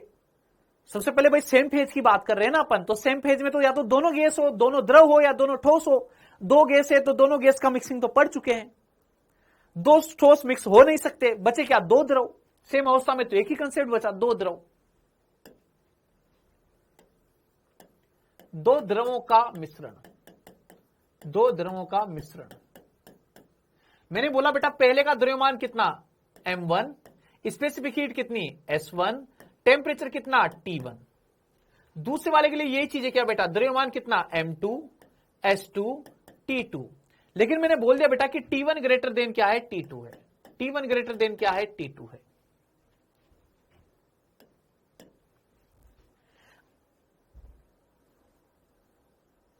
T1 ग्रेटर देन क्या है, T2 है।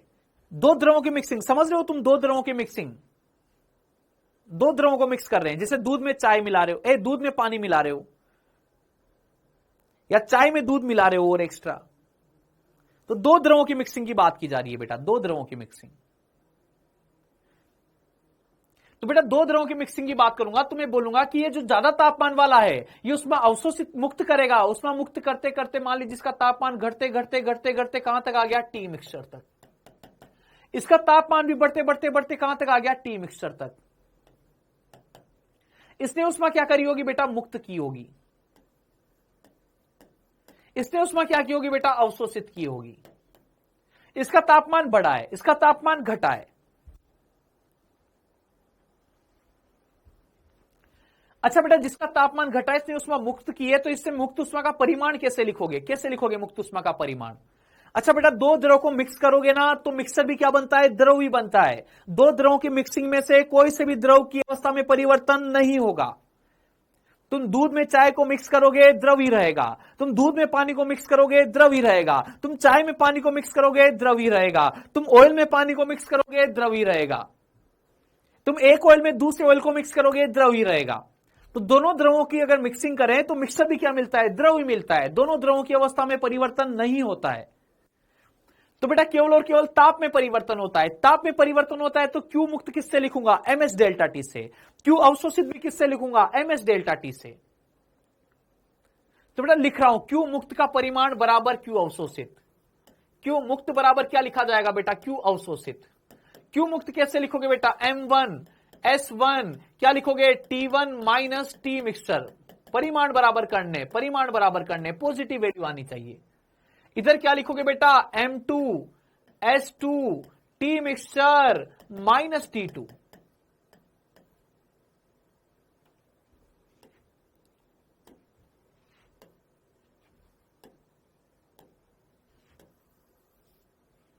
ये लिखा जाएगा क्या, वैल्यू पॉजिटिव होनी चाहिए। देखो ये टी मिक्सचर जो है ना T2 से तो ज्यादा रहेगा, T1 से क्या रहेगा, कम। ये T1 था, ये T2 था, ये T1 था, ये T2 था। T1 क्या था, ज्यादा, T2 क्या था, कम। जो मिक्सचर रहेगा दोनों के बीच में आएगा। तो ये टी मिक्सचर बेटा इससे तो T1 से तो कम है, T2 से क्या है, ज्यादा है। तो यहां पे टी मिक्सचर माइनस T2 लिखेंगे, यहां पर T1 माइनस टी मिक्सचर लिखेंगे, तब ये भी पॉजिटिव, ये भी पॉजिटिव। अच्छा टी मिक्सचर वाली टर्म को एक तरफ, बाकी टर्म को दूसरी तरफ। तो m1 s1 T1, फिर m2 s2 T2 माइनस का रहेगा, इधर आके प्लस का हो जाएगा m2 s2 T2। अच्छा टी मिक्सचर वाली टर्म को इधर लेके जाऊंगा बेटा, पॉजिटिव हो जाएगी, m1 s1, इधर m2 s2, और टी मिक्सचर क्या हो चुका होगा, कॉमन आ चुका होगा। टी मिक्सचर क्या हो चुका होगा, कॉमन आ चुका होगा। यहां से अगर बेटा टी मिक्सचर का फॉर्मूला लिखूं तो टी मिक्सचर का formula m1 s1, T mixture का फॉर्मूला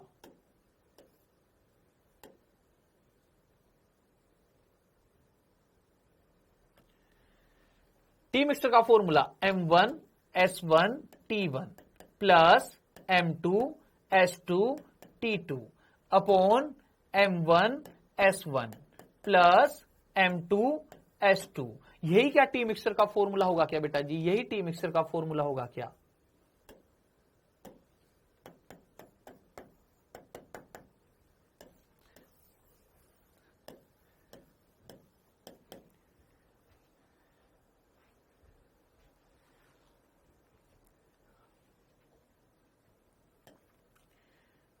टेम्परेचर डिग्री सेंटीग्रेड में, टेम्परेचर डिग्री सेंटीग्रेड में, टेम्परेचर डिग्री सेंटीग्रेड में। बहुत से बच्चे बोलते हैं कि सर इसमें तो डेल्टा टी दिख ही नहीं रहा, मैं डेल्टा टी दिख ही नहीं रहा, फिर इसमें डिग्री सेंटीग्रेड में क्यों टेम्परेचर लिख दें?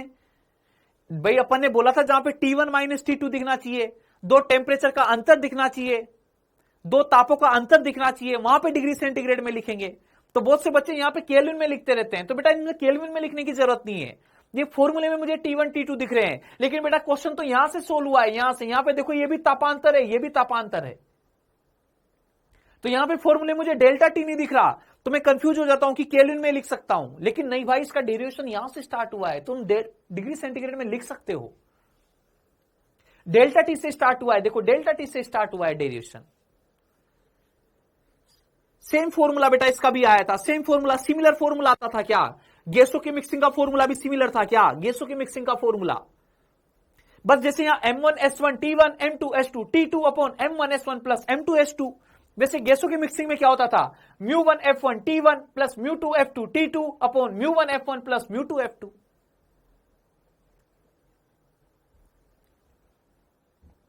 है भाई, होता था ऐसा।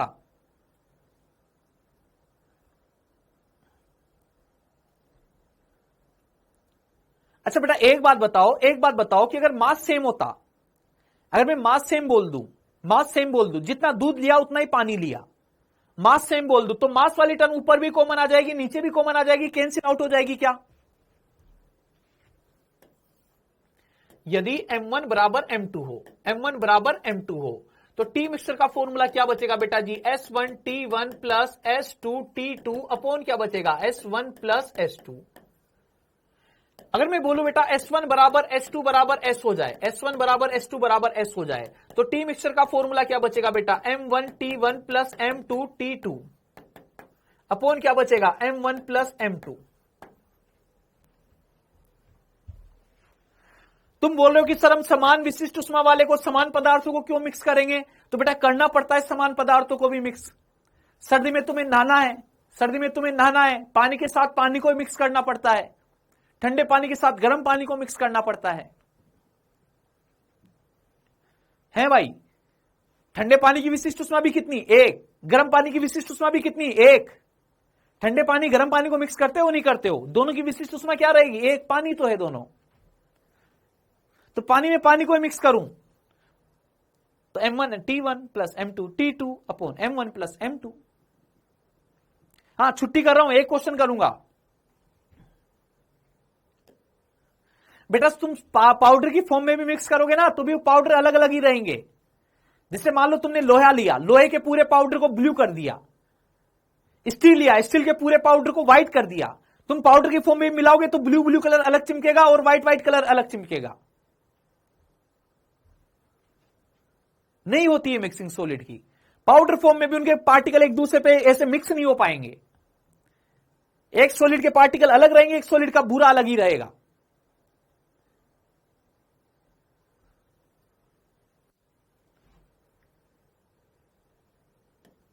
दिन गए लेकिन यादें ताजा कर देता हूं तुम्हारी। ये दिन चले गए मैं मानता हूं, लेकिन यादें ताजा कर देता हूं। यदि 200 ग्राम 80 डिग्री सेंटीग्रेड के जल में 100 ग्राम 20 डिग्री सेंटीग्रेड का जल मिलाया जाए, 100 ग्राम 20 डिग्री सेंटीग्रेड का जल मिश्रित किया जाए,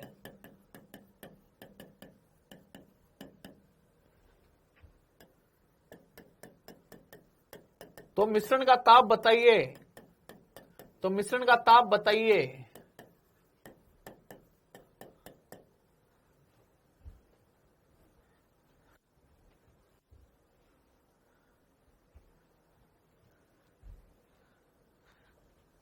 अच्छा पानी मिक्स करना बंद कर दिया है तुमने, गर्मी होने लग गई है अब। हाँ गर्मी पड़ने लग गई है अब तो डेली नहाने लग गए हो तुम लोग। अब तो खत्म हो गया ना 7 दिन में 1 दिन नहाने वाला सिस्टम, 1 दिन 2 दिन छोड़ के 1 दिन नहाने वाला सिस्टम।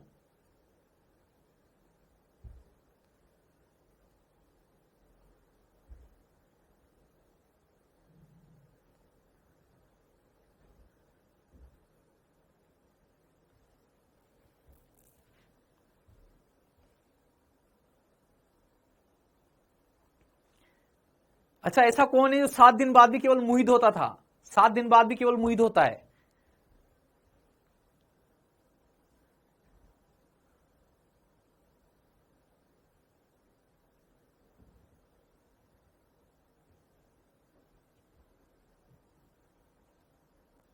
अच्छा, इसमें एस तो कैंसिल आउट हो जाएगा ना, इस क्वेश्चन में एस तो कैंसिल आउट हो जाएगा।